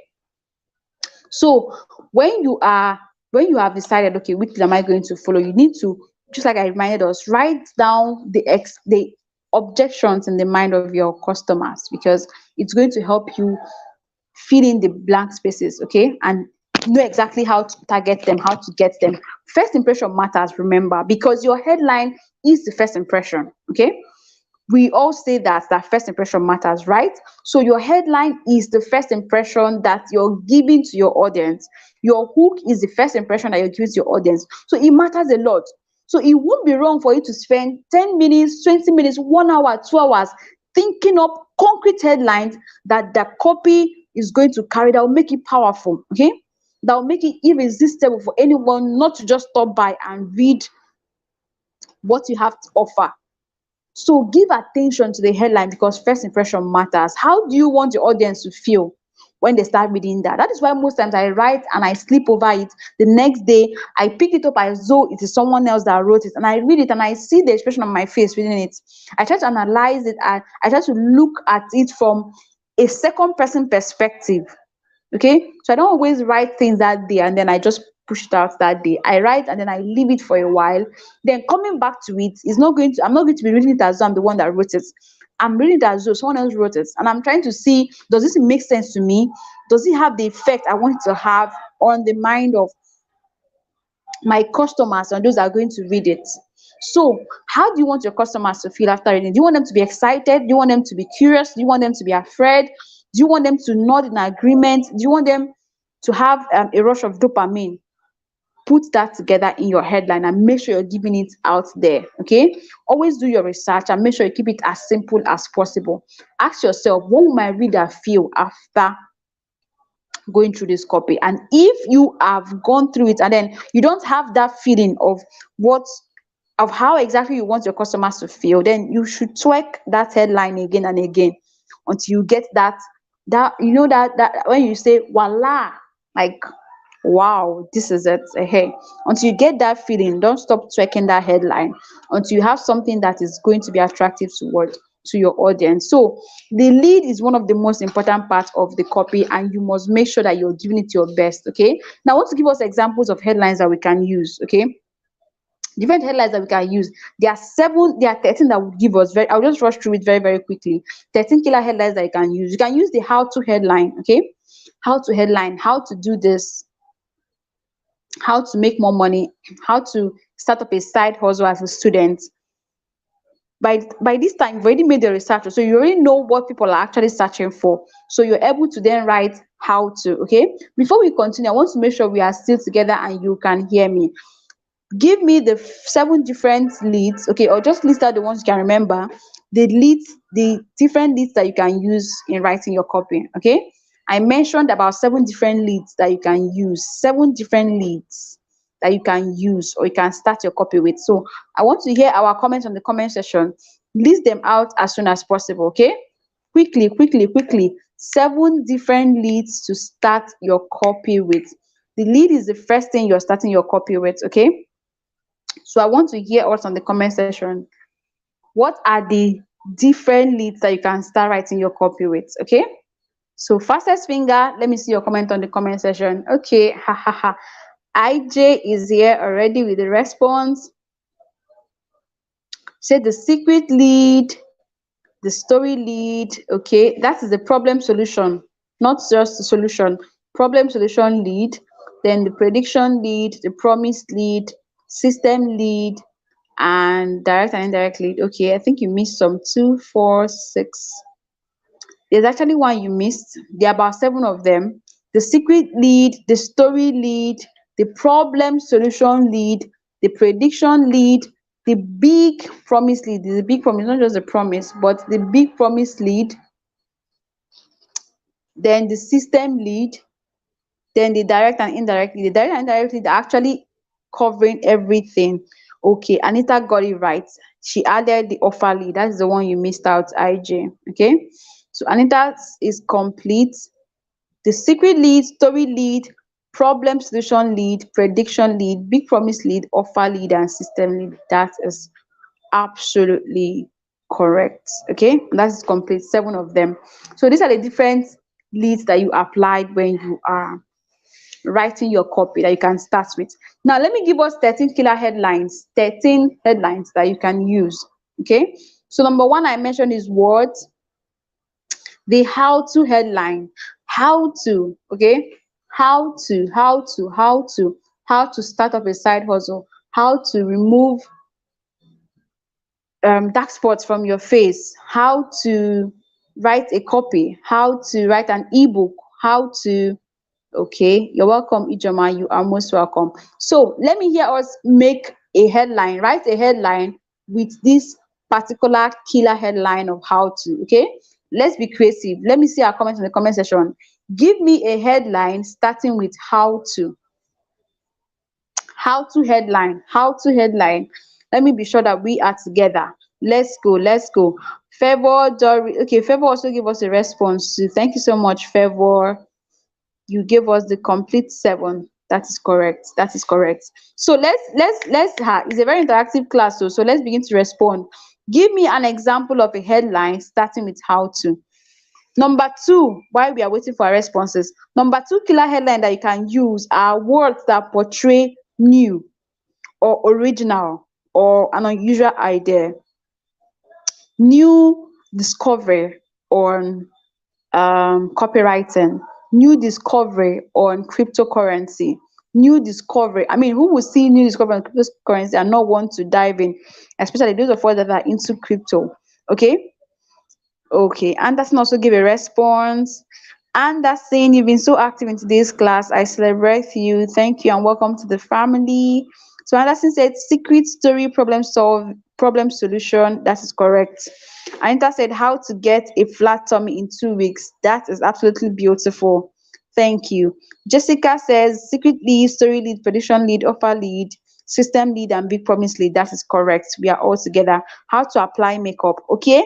That is a good one, but Favor, I mean, that is simple. That is simple and actually straight to the point. Okay, that is simple and straight to the point. But that is a very good one. It means you're actually following. Okay, but I like Anita's headline. She said how to get a flat tummy in 2 weeks. So she actually added the time frame. Okay, so what type of lead is this? Okay, let me know if you are together. What type of lead is this? What type of lead is this? So it's a how to, but then there is time frame and there is what? A solution here. There is a big promise here. Get flat tummy in 2 weeks. I'm just here to teach you that. And that is beautiful. Okay. How to get your below 8.6 in less than a week. That is beautiful. That is for diabetic patients. How to bring down your sugar level lower than 8.6. But Ijom, I hope you know that 8.6 is quite high. It's high. It's high actually. Okay, but you said below 8.6. Okay, that is beautiful. So how to get that Beyonce look? That's another wonderful topic. Okay. So the how to works all the time. Now, next up, you have what that portray new, original, or very unusual idea. We are doing great. I really like our response. That means we are following. Now, number 3 headline you could use is ask an intriguing question. Okay, you can ask an intriguing question like, "Why do you think the president sleeps 2 hours a day?" I mean, I don't know how many hours the president sleeps, so but like that's just an example. Okay, so you can ask an intriguing question. You can ask a question to, prime the mind of, yes, to prime the mind of your, your prospects. Okay. Why do you think the sun shines brighter by 2 o'clock? I mean, I don't know if it does, but that's the question. Okay. Why is the sun over? Okay. Why is the moon why does the moon shine only at night? Okay, so but that's just examples. Okay, so you can ask an intriguing question that is going to prime the mind of your prospects or mind of your customers. Then you can use personal story headlines, like things that have worked for you in the past. You can question the status quo of something or violate expectation. I mean, everybody's thinking that this is the right thing, but then you can come up and then tell us that why do we even think that's the right thing, and tell us that black is actually white. Okay, or put as a question, why do you think that white, excuse me, why do you think that white is not black? So these are what intriguing questions that you could ask, or questions that challenge the status quo, the normal thing that people believe. Okay, so you can also promise the big benefit of your product or the end result as a headline. Okay, promise them the big product. What are they expecting? You can bring that in at the beginning. Then the testimonial headline, where you're already giving a testimony. um Ndukwe tried our product. Ndukwe used this product for 4 weeks, and this is what the result was. So you use a testimonial as a heading, and that is going to catch the attention of your audience as well. So you can also tell a captivating story as your hook, okay, as your headline, or you can use a bold guarantee headline, like a bold guarantee, a big promise guarantee. Okay, you can also simplify it and just go straight to the point and tell them exactly what you want them to do, just the way IJ went straight to the point, right? Okay, Favor just went straight to the point and said how to apply makeup. That is actually direct, like you don't even want to discuss so much, you don't have strength to buy shoku, so you just go straight to the point. That can work sometimes, okay, depending on the topic you are dealing with. You can also play the controversial card. Okay, controversial questions that you know people are going to argue about. It's going to increase engagement, it's going to increase your audience retention as well. It's going to really put people's eye into, especially if you're writing a social media post. Okay, these are things that people use to get engagement. Just make a controversial statement out there, and whether you like it or not, people are definitely going to come and then argue on that particular post. So it helps as well to sell a particular product. It helps as well to create awareness. It helps as well to attract audience and bring traffic to your site. Okay. So you can also go for ego in the headline. Okay. For example, you are selling an iPhone. I mean, it's actually for ego that people buy those things, or Lamborghini, or all those highfalutin sophisticated products. Okay, people actually buy based on ego, like we talked about yesterday when we were discussing emotional triggers. So you can actually play that card, okay, and use that as well in your headline to attract attention. Now you can also play the urgent card. Okay, people do not always like missing out on promos or free things or bonuses. So people are going to be willing to, like, people that are going to be drawn when you're playing the urgency card. Like, you just have 5 minutes, or you just have 24 hours, or you just have a short time to pay for this class at so and so amount of money. If not, it gets back to the original price. Those urgent emergency stuff are definitely going to get people. Now, these are different headlines that you can use. I've spent time to discuss lead and headlines that you can use, and you should really take note of these things, and it helps you. Okay, so basically how I do it is that I can write out different topics on these different headlines. Okay, and then I finally work with the one that works for me. Like, I now choose the best. So I can come to each of these 13 headlines, and for a particular product I want to write a copy for, I can write down I can write down different topics. Okay, I can use the big promise to write down a topic. I can use the how to write down a topic. I can use the question, intriguing stories, intriguing questions, or personal stories. I can use any of this headline and then write out different topics, but in each of them. Then after I'm done doing that, I can then choose out of these 13 different topics, or even 52 topics, depending on how many I'm able to get, which one is the best. I then choose the best. Okay. So you have different options to actually choose from. I don't know if I've talked us about swipe files, but yes, I believe I mentioned it in our first class when we were doing introduction. Swipe files are a compilation of different copies that you've seen in different places. So as you're seeing people's copy, you're screenshotting it, you're saving it in your screenshots, or even putting together in a file, so that subsequently when you need an idea, you just go to your screenshots. Okay, I don't know if you do that a lot, but it works for me. I go to my screenshot and just begin to swipe and look for ideas and inspiration. So that also helps. Okay, so You can start with any of these as your headline and then use it to build up your story. Okay. Now the next is the hook. Okay, we've talked about the lead, and in the lead we've talked about the headline.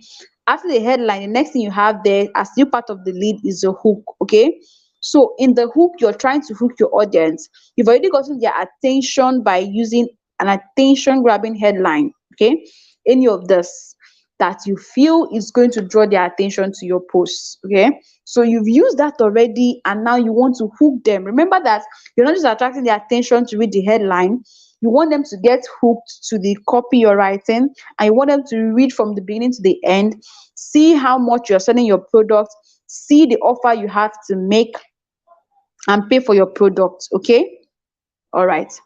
um Chime said, how to boost your confidence using these strategies. That is beautiful. Like, that is beautiful. And I like that. And that actually uses the emotional trigger of what? Self improvement. How to build your confidence using these strategies. Then Jessica says, how to publish books without typing an alphabet. Jessica, don't allow me to say what's in my head, but actually you're good. Okay, let me say it, you're good. Okay, you're good. Like, this is actually a very tricky headline, because anyone that sees this is going to actually have an interest. And why would the person have an interest? Because how on earth am I going to publish a book without typing an alphabet? I mean, how? And these are really things that get to people because they can't imagine it. So when they now read your copy, they now learn the information that they need. Chinyere, I see you. Welcome. You've actually missed a lot too for joining late. You've missed a whole lot. We've discussed a whole lot. Anyway, you're welcome, and I hope you follow up from where we are currently. So I actually enjoy this headline, Jessica. Thank you so much. How to publish book without typing an alphabet. It's quite a very tricky topic, and I really hope if you're to write a copy on it, you'd have information to write as the body of the letter, as the body of the copy. But it's actually very tricky because I mean, people are me itself reading it. I'm already laughing. I'm already interested. Like, I would really love to know what the content of that copy is, because people are lazy. Like, generally, people are lazy. I want to write books. I would love to write books, but man, the strength to sit down and write that book is war. So if you ever write anything on this topic, trust me, people are going to really be interested to know what you have to offer and how that can work. Okay, it's a very good topic that should get. I'm already curious actually, because me personally, I need this topic right now. I need the topic. So well done. We are really doing great, and I like our creativity and how we are thinking. So wow, that is so beautiful and commendable. All right. So talking about the hook, okay. So you have gotten them. Let's say we are going with this discussed topic, which has really gotten to me, and we are going with this topic, and then we want to write on how to publish books without typing an alphabet. Wow. So we have gotten their attention. The next thing we want to do is to hook them to this copy. Like, we want them to stay like they've been hypnotized. You know what how you know what that means? When you say you've hypnotized someone, you know what that means? That means you've actually just just like touch and follow. You've actually touched the person has to follow you to wherever you're going to. So that is basically it. So you'd want to use a headline that will bring their attention.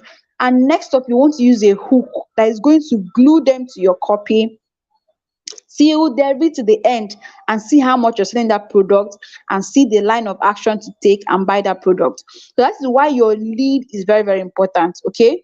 So your hook can come in different places. If you watch this video by Russell Brunson, you find out that he used hooks different places. He used hook at the beginning, he used hook at the body of his conversation of his copy. He used hook at different places because he needed to he talked for like 1 hour, okay, trying to sell a product. He talked for like 1 hour in that video. Someone should remind me to send the link of that video in class so you get to watch that video.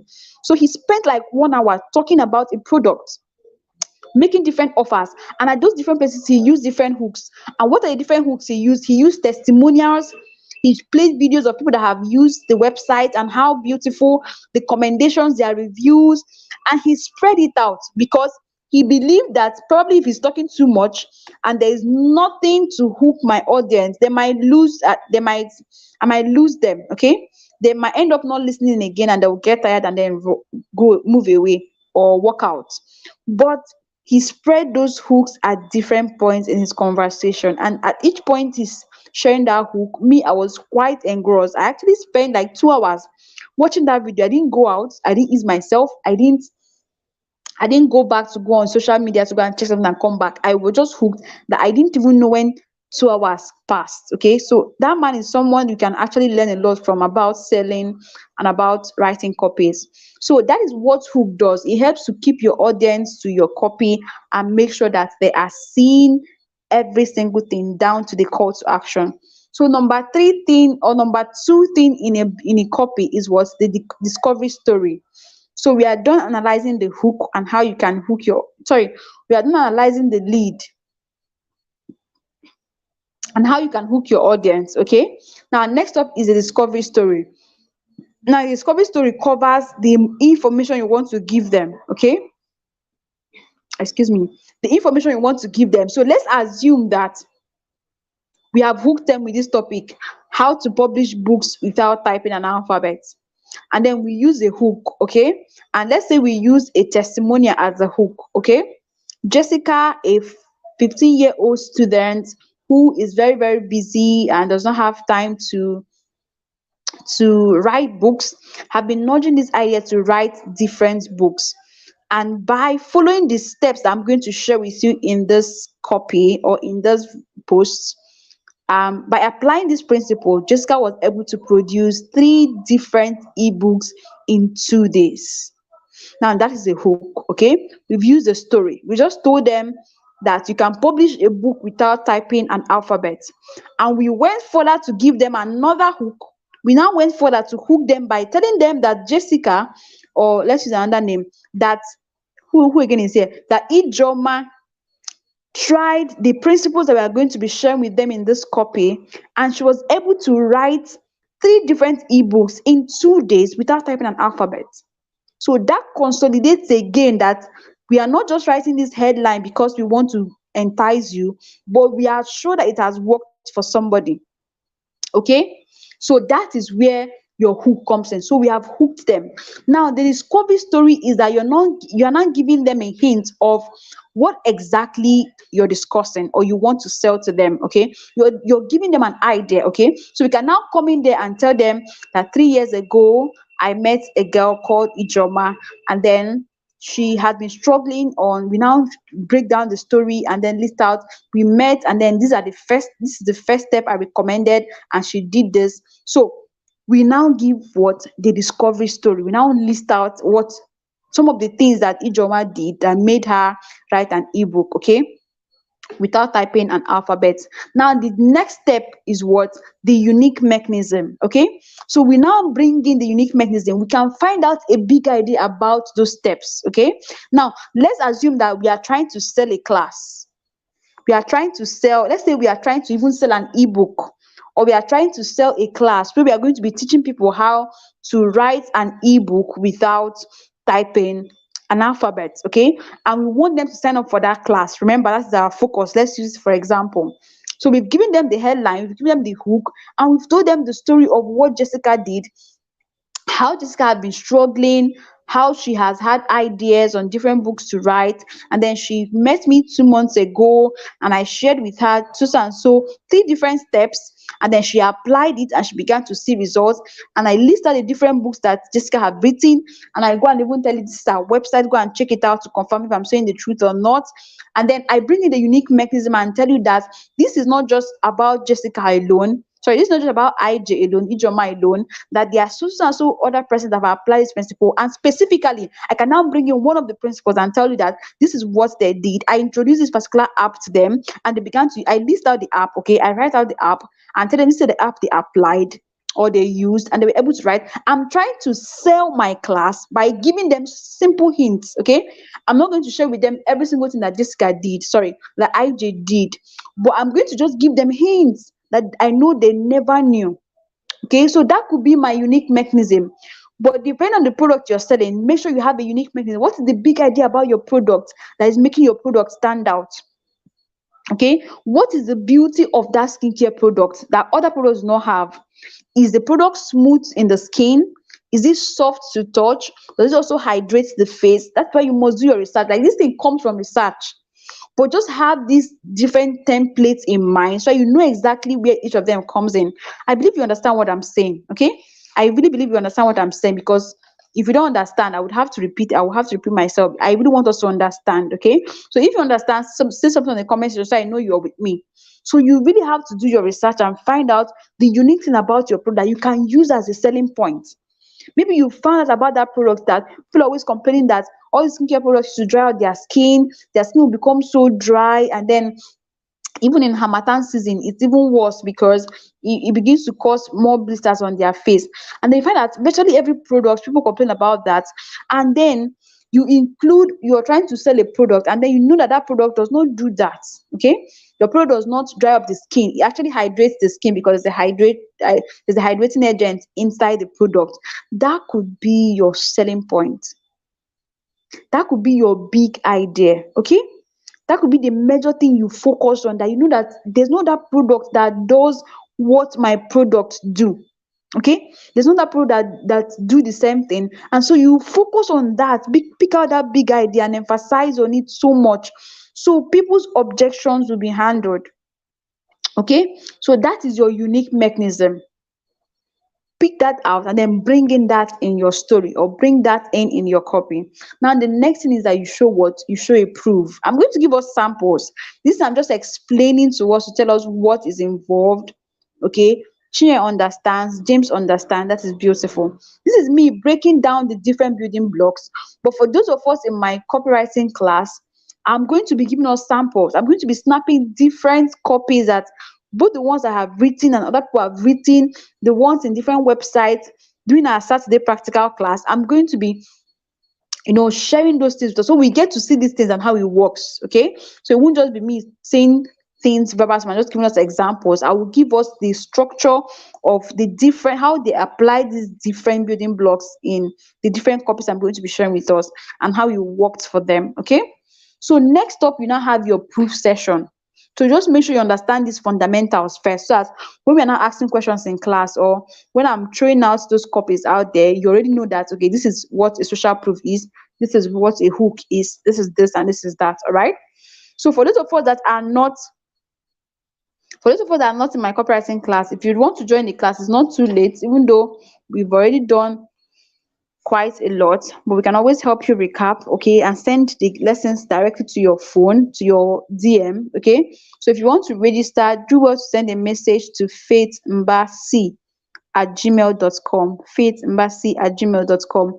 And if you're listening to this class and you've not subscribed, please permit me to stop here and invite you to subscribe to this channel, because I mean, you've learned a lot already, and I know you're still going to learn more.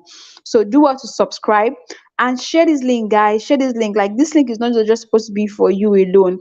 After this class, go to your Facebook, to your YouTube, like if you have one, go to your social media platforms, on your WhatsApp status, and hype this channel. All right, I know you're getting so much value, and you shouldn't just leave this value to yourself. Share it with your friends, and let your friends subscribe to this channel. We are hoping to hit 1,000 subscribers very shortly. It will also help our YouTube channel to keep growing, and we keep expanding the family. Okay, all right, so that is that. So for the proof session, you're having your testimonials, you're having your case studies. You can use testimonials. Okay, if you've held a class before, or you've sold the products before, or you have people that have used that product in the past and they've given you a review, this is where you bring in your proof. Like, people work with proof. Okay, you can bring it as a screenshot, you can bring it as a write-up, you can copy and paste what somebody quoted. You can use a case study. Okay, look at IJ that we are talking about. She's a case study now, so we can use that as a case and tell them so and so person actually uses product and it worked. Go to our YouTube channel or go to her platform, and I drop the link and I tell you, go and look at her platform. This is a proof that she actually did this and wrote so and so number of ebooks in 5 days or 3 days. So you use testimonials, you use quotes, third party quotes, okay? Those things are proofs that help convince people that what you're selling is actually legit. I mean, it has worked for you. You yourself know that proof have worked for you several times, that you actually bought a product or paid for a product online or even physically, because they actually proved to you that the product works, and they showed you samples of product that have used it in the past and it works for them. So it works all the time. Social proofs, proof that testimonials work all the time. Then you can also use other things, other guarantees. Okay, you can use the payback guarantee. You can just tell them, if let's assume you don't have a proof, you don't have a testimonial, it's just your first class. So you can use a proof and tell them, you can use a payback guarantee and tell them, if I don't teach you all these things I promised you in this ad, I'm going to pay you back your money and apologize to you publicly. So that will build a level of trust, and I know that you're not joking. But always include social proofs too, that's testimonials, because that works faster. Okay. So put testimonials in your copy. Let people see that these things have worked. They can also include um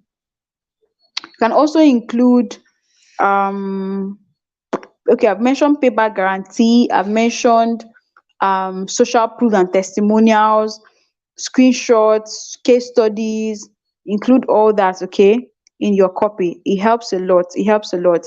Then you then have the session where you now pitch your product. So you've given them, yes, you've now given them a proof that your product works.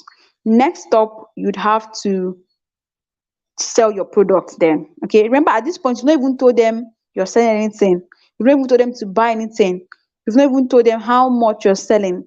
You're only trying to configure their minds to believe you and trust you. Okay. You build bond with these people by writing. Okay. So after you've given your proofs, next up you pitch your product and tell them, so I'm inviting you to my copywriting class, blah blah blah blah blah. You then tell them the amount of what you're selling it at. Okay. So this is down where you pitch your product and tell them, and then introduce your products and tell them how much it is. Then the next section is the offer section, where you now give them the offer. Okay. Yesterday we talked about irresistible offers, and I won't have time to we're not going back to that. So if you missed that class, go back to yesterday's class where we discussed irresistible offers and learn how to make irresistible offers that people would always pay for. All these things are building blocks in your copy that is going to make your copy solid, okay, and make people pay for it. All right. So in your offer, you go and study how to make offers again, all right? But make sure you're putting the benefits of the guarantee, benefits of your product, benefits of your price, how much you're giving them, what is the perceived value. I don't know if you remember, we discussed yesterday perceived value and price, okay? The perceived value of that product and the actual price you're selling it. Then after you've done your offer session, next up is your call to action. Is your call to action, okay? This is where you then tell them what to do. I mean, you've finished speaking all the grammar and you've been able to hook them up to this point. Don't leave them without telling them what to do. Most people make that mistake. You finish saying all the good things and say, my class is this. And you don't tell them what next should they do. So most of them are not even have time to come to your DM and ask you. They just get tired and leave you and walk away. Or they'll just say, oh, wonderful piece. Remember what I told us in class about two different persons, people that clapped and said, oh, he spoke so well. And then the other people that said, no, we are marching out against Philip. So let it be that after reading through it, you're telling them an action point. So they are actually taking action, they are marching out, and they are doing what you want them to do. So include a call to action, and that could be sign up now, email me, drop your email, or follow me, or subscribe to my YouTube channel, or this or that. Just make sure you put a call to action. And just like we said yesterday, add a little bit of urgency. Don't just in your offer add a little bit of urgency. Let them not assume they have all the time to make the payment. Let them also know that time is not on their side, so they have to bring the money as soon as possible. Okay. So do not sound desperate. Do not sound desperate. Do not sound like you're actually begging for their money or you want them to pay you, or don't sound desperate. If you sound desperate, you're going to lose that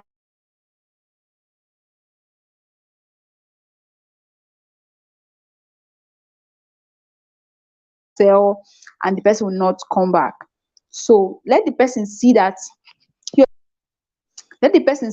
or she is actually benefiting from your product and not doing much favor by paying for your product. Okay, so that is your call to action. So don't use guilt to coerce people to pay for a product. No, don't do that. Okay, please do not do that. Don't use guilt to coerce people to pay for a product. Don't even um try to sound desperate. Okay, so just give them the call to action. Then finally, handle the objections. That's answer the frequently asked questions. Okay, their questions might be, what do I do now? How do I sign up now? How many months is the training? All those questions that you know they're going to ask, that people frequently ask. Okay, answer them in your FAQ. Okay, FAQ sessions. You always start FAQ sessions in different places, but you've seen that before. People write about the product and then they're writing the FAQs. So make sure you're writing your FAQs and you're handling any question that they could probably be asking, so that they won't avoid buying your product just because you did not answer a question or you didn't tell them what next to do. So answer those frequently asked questions, and then your copy is good to go. I mean, if you apply these things, your copy will definitely sell. Like, it will sell like crazy. It will generate high income, to yield high income. I've actually had copies that came back flat without any results. Whereas I've also written copies and sent out copies that actually generated massive income. Okay, that had high lead generation and high conversion rate. So if you strictly apply these things that we have learned, that have taught us about the building blocks of a copy, you're definitely going to have massive results in your you're going to have massive sales from your copy. Okay, both the people you're writing it for are going to be grateful, they are going to really love what you're doing, and they're really going to pay you. They will even want to, I mean, retain you as their copywriter. Okay, all right.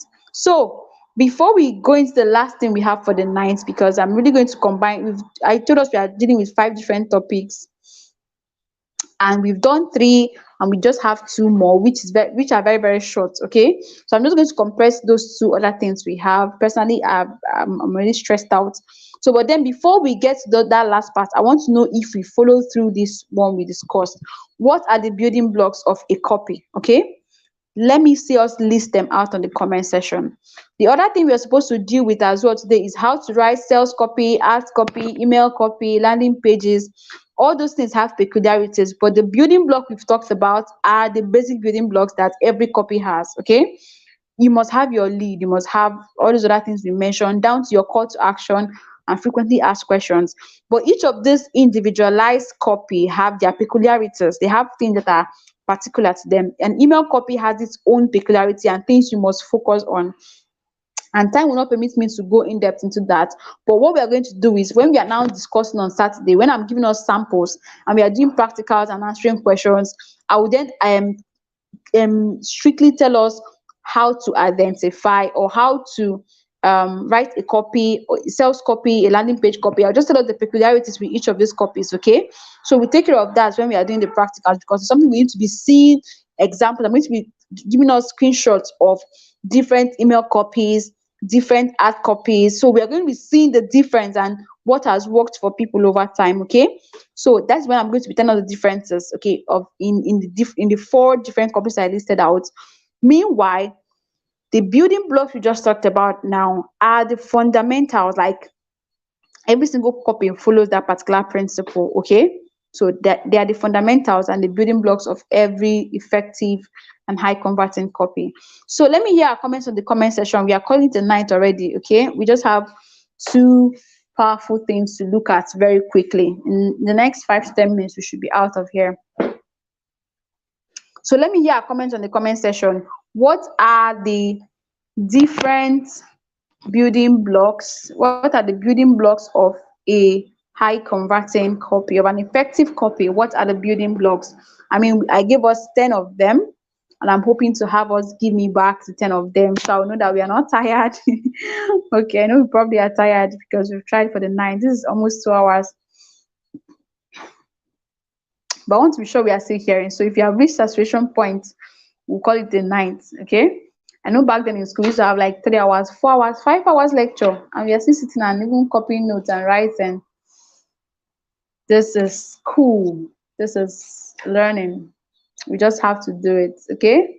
All right. So let me hear our comments on the comment section. What are the building blocks of a great copy? So while the responses are coming, we are looking at powerful words that a copy should have, and then we also look at mistakes to avoid in copy. These are the two things we'll just look at, and then we'll call it a 9th. Okay. Mistakes to avoid in a copy, and powerful words that your copy must have. So which one should we even start with? I think we start with powerful words that a copy should have. I'll give us 8 of them. I'm waiting for our comments in the comment section, please, so we can forge ahead. So I'm giving us 8 powerful copies that you should always, 8 powerful words that you should always include in your marketing copy. Powerful words that works a lot. It works like magic. It just has a way of, triggering people's mind and getting their attention. Okay. So while our responses are coming in, I'll just kick off. Okay. Okay, so Jessica said the lead, discovery story, unique mechanism, proof session, introduction, your pitch, okay, offer section, call to action, frequently asked questions. Okay. Favor said lead, discovery story, unique mechanism, proof section, introduce your product, pitch section, offer section, call to action, and answer questions. That's perfect. Beautiful, guys. We are still together. Jessica and Favor, you guys are doing well. Ijoma, I hope you've not said slagging. Be slacking. Let me see your comment as well, okay? So we are correct. We are all correct, and that is the. How many did we give? 2, 4, 6, 8, 9. Okay, we gave 9. Jessica, how many did you give? 2, 4. So it's 2, 4, 6, 8. You gave 8. Okay. So it should actually be 9. 9 building blocks. Okay. Which Favor actually gave us the 9. All right. So I think what you missed. What did you miss, Favor? Sorry, Jessica. What did you miss? Lead, discovery, unique mechanism, proof session, introduce your offer. Okay, pitch session. Yes. Yes. Okay, introduction, then your pitch. Okay, you actually listed it. Yes, you actually listed it. Okay. So they were all captured in both of them. That is beautiful. Thank you all so much. I'm glad we are following. So quickly, 8 powerful words that you should always include in your marketing copy, and note down these 8 powerful words as well. Number 1 is free. Okay. I'll just be very fast with this. Free. You can give out free ebooks, videos, free trials to people. People always like saying things free. Okay. They always like hearing free. Free this, free that, free. Once they hear free, their ears are wide open. Okay. What exactly are you giving for free? We are here to receive. That's the response. So there are words you must always, if you check very well, people that have websites, people that write copies, people that sell, at some points they bring in those words free, free, free, and it gets people's attention.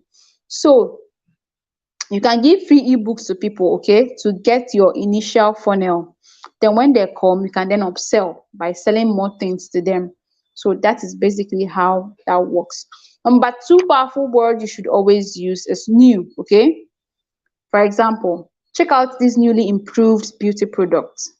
Check out this new idea about copywriters, or about copywriting, about an effective copy. Check out this new. So people always want to see something new. Okay. What is new about this? What is new about this? So that's the second word you must always apply in your copy. Number 3 is what? Secrets. I want to tell you a secret. Okay, Anita has dropped hers. Lead, discovery story, unique mechanism, proof section, product intro, pitch section,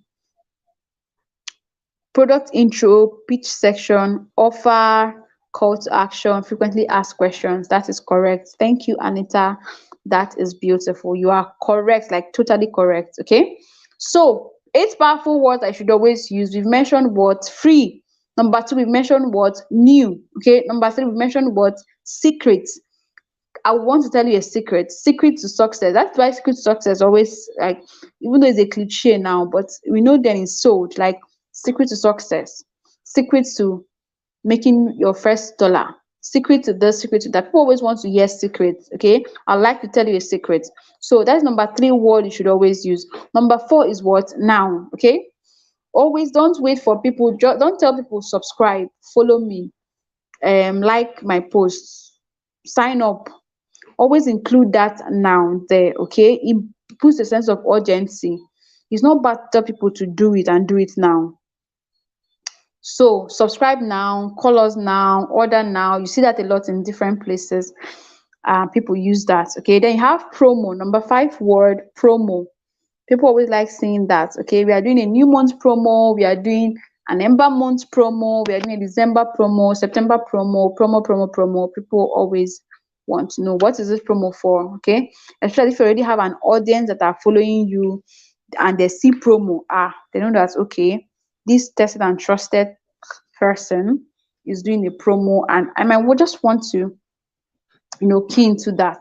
Number six word is what? You. Okay, you. I mentioned that earlier, that you should always use that word you rather than I. Okay, and use it carefully anyway. Recently I heard that Facebook does not like that word, so I guess it's something that is just peculiar with Facebook, and because they know that it's a common word that people have started learning to use to make copies quite personal.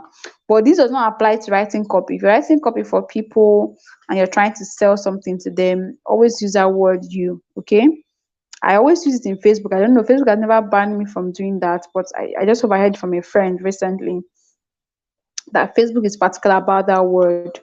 But you is one word that you should always that makes you feel like, it makes your customer feel like you're actually having a conversation. Okay, you said yesterday that if I say that, it's going to sound more conversational than me saying that individual said or the person said. Okay, so to make it more conversational, always use you. Okay, I would like you to, you own this, you would learn this, you have this, you. So that conversion is there, so I actually know you're directing that information to me and not just throwing something out there in the air. Okay, then number seven word is what? Exclusive. Exclusive, you must learn to use the word exclusive. Exclusive makes it what? Special, like high class, first class, like premium package. People always want that special treatment, so it's an exclusive class. They always want to be among those that will be in the inner circles, because I mean, people like gossip. They always want people that they want to be among those that will be in the inner circles. So that works as well. Then you have what? Research. Research is a word that you should also keep using. Research shows that science has proven that, according to so and so person, he said. So people always like to listen to authority and always want to know, do you have facts? Is this in tested and proven? Research shows that the skin has what we call epidermis. Okay, and has dermis. So when you're working based on facts, it makes it easy for people to actually believe what you're saying. So these are the powerful words you should always use whenever you are writing a copy. Like, just find a way to use these words. It works all the time. Okay, it gets to people easily. Now, finally, for the ninth, three mistakes you should avoid, which I'm rushing very quickly because personally I'm already tired and famished. Battery has gone out of me. A lot has gone out of me. All right, so three common mistakes that copywriters do that you must avoid. Number one, avoid focusing on the feature of a product. Okay, rather spend time focusing on the benefit. I need some energy drink. Okay, so spend time focusing on the benefit of a product. Okay, do not focus on the features and leave out the benefits. Don't come and tell people that your product have two wheels and one lamp holder and two ring lights and two phone packs. Why should I buy the product that has that? That's what they want to hear. So what is that going to help me do? So even if you're saying it has a ring light and you're telling me the benefits, I don't have to go and get an extra ring light because it's all coming together in one, or I'm going to have a better lighting for my video. So let me know what is in for me rather than just telling me that your product has a ring light. I don't even understand what that means. Okay. So focus more on the benefits. Don't focus on the features. And that is what one mistake that people do that we must avoid. As a copywriter, always make sure to what focus on the benefits and list out the features of the product and convert the features of that product to benefits. Okay, so even if the product have plenty features, don't just list out the features in your copy. Also include what the benefits, why those features are quite important, or why those features you're putting in there. Okay, so our product has or this car has a noiseless engine. Good, fine. Why should I buy a car that has noise? Am I complaining that my own is too noisy? Even if I am, why should I buy the one that is noiseless? What is it going to do for me? That is what people want. What is in for me? Is always the question customers are asking. Not what did you spend time doing with your product, or how did you spend time creating your product? I don't care. People don't care. Customers don't care. They just want to know what is in for me. Okay. That's why you have to cut the chase and go straight to the point and tell them the benefits. Okay, so even if I'm saying a noiseless car, I'm telling you that okay, you can drive with a form of serenity, have meditate, not even think of anything, not be disturbed by noise, and even I will prove to you how noise pollution can actually affect your hearing when you start getting older. Eh, I'll go and look for research, what research have said about noise pollution, and also include that as well to convince you that you actually need a car that has no noise, and also bring in what prestige and bring in popularity and bring in ego. I mean, having a car, it's like the latest car and all that. I mean, I believe you're actually learning a lot from this class. So if you've been doing the otherwise, stop doing that. All right. So before you write your next copy, do well to write out all the benefits that your potential clients are going to get from the product. Okay. Then write your copy around that benefit and include the features, showing us how the features are going to actually help us. That's converting the features now towards to the benefits. Now, number two, do not focus on yourself. Okay, that's the mistake that most copywriters do. Don't focus on yourself. Even when you're out there writing your profile as a copywriter, I am a health copywriter. Don't end up saying I write copies for so and so. So I am going to help your business. I am going to blah blah blah. I am going to I am forget that, please. Rather use the word you. Okay. Nobody really cares about you. Sorry to say. In as much as you care for their money, they don't care about you. They care about the product or the solution you're providing.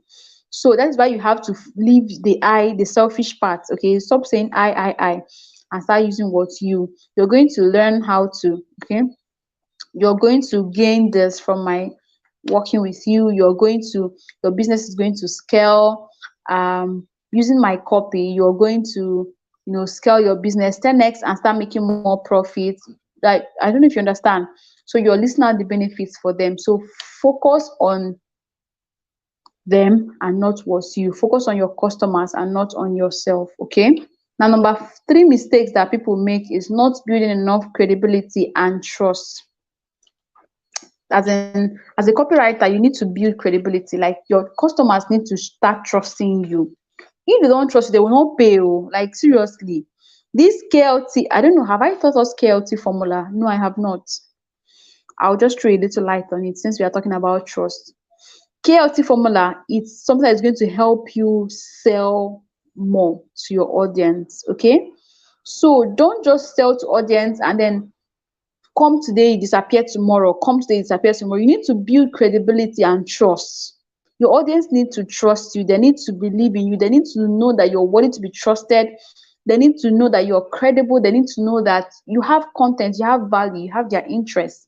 You actually understand them. They need to connect with you.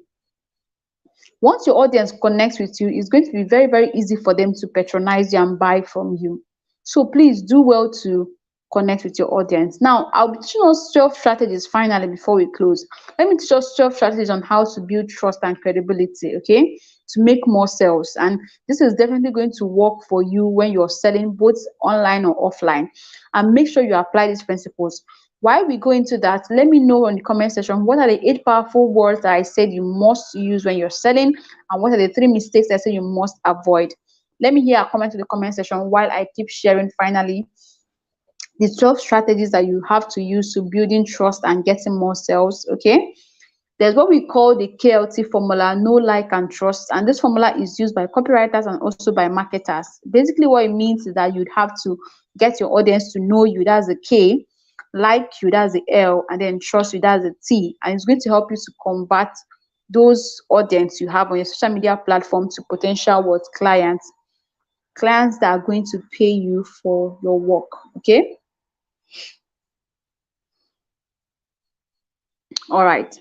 So there are 12 strategies to actually build trust, okay, in the mind of your prospects. Okay, number one, you have to show what? Credibility. Show credibility. Show that you're actually an authority. Okay, that is why I emphasize on us building our social media platforms. Don't just have a social media platform to go and post pictures and say happy Sunday, oh my god, I ate rice yesterday, blah blah, and you're just not adding value to anybody's life. No, use a social media platform to build an audience that would know you, trust you, and like you, and gain value from you. So talk like an authority, okay? Learn and share what you've learned. Even in these copywriting classes that you're attending, go on social media platform and share what you learn, okay? Share it on your social media platform. Let them know that you have interest in these things and you're actually giving them value. As well as you're learning, you're also what? Giving them value. So it helps to build trust. Let your audience actually know who you are and why you're on social media platform, and get them know exactly what you want to be, what value you want to be adding to their lives. Okay, so number one, show credibility. Number two, know your audience inside out. Know exactly what they want. If you're selling fashion, know exactly the kind of fashion they like. If you're into copywriting, know exactly what they want. Whatever you're into, make sure you know your audience. Do your audience profiling, as we said. It also applies here. Okay, do your audience profiling and then get to know your audience. Number three, offer free stuff. Okay, give free stuff. People always want free stuff that would, aha, that would, encourage them to stay around. So offer free things. Number four, offer money payback guarantee. Number five, show testimonials, reviews, quotes. Use testimonials too. It helps a lot. Okay, Anita, I see you. It helps a lot. It helps a lot. So show testimony on your social media platform. Show testimonials. It helps to build trust. Become their friend. Let people not chat you up and you don't reply. Let them not send you a message and you don't reply. Let them not comment on your post and you don't reply them. Make sure you're always replying them. Okay. Now avoid using big words and jargons. Make sure you're keeping it light. Use simple words they can understand. Number eight, use data and use statistics. Okay, either quote people. You can see that on my Twitter a lot. That I quote people. Andy Mukolo, I quote Usain Bruce, I quote a lot of them. Alex Catoni, I quote those that I follow, Dan Locke, and the rest of them. So I quote them. So do what to use data and statistics, and whether it's yours or other people's own, use it. Promote press placement. Okay, you can post your things on different placements and be an authority on blogs, on vlogs. Collaborate with people. Let people invite you to talk on their different social media platform, and you also invite them to talk on your own platform. Okay, then deliver your promise. Cite experts. Okay, then be predictable. These are things that would help you to build trust and get more sales. So make sure that you're connecting with your audience. The more you connect with them, the more it's going to be easy for you to sell to them. Your money are with people, and if you are not connected with these people,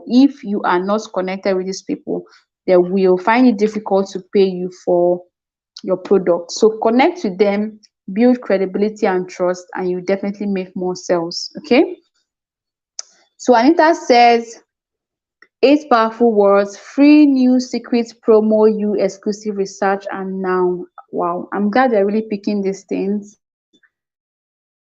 Chinyere says, Chinenye Goodness says, focus on the benefits rather than the features. Don't focus on yourself, not building enough credibility and trust. That is right. Okay.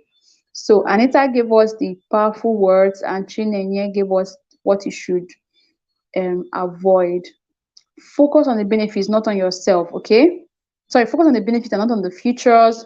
Don't focus on yourself, focus on your customers, and then build credibility and trust. So what you must avoid focusing on the features, avoid focusing on yourself, avoid not being part of, avoid not building enough credibility and trust. Okay, so the reverse is what you should do, and this is what you should not do. Right, and that says you did not get, which last part didn't you get? Sorry, Anita, which part did you say you did not get? Is it the 12 strategies to building trust?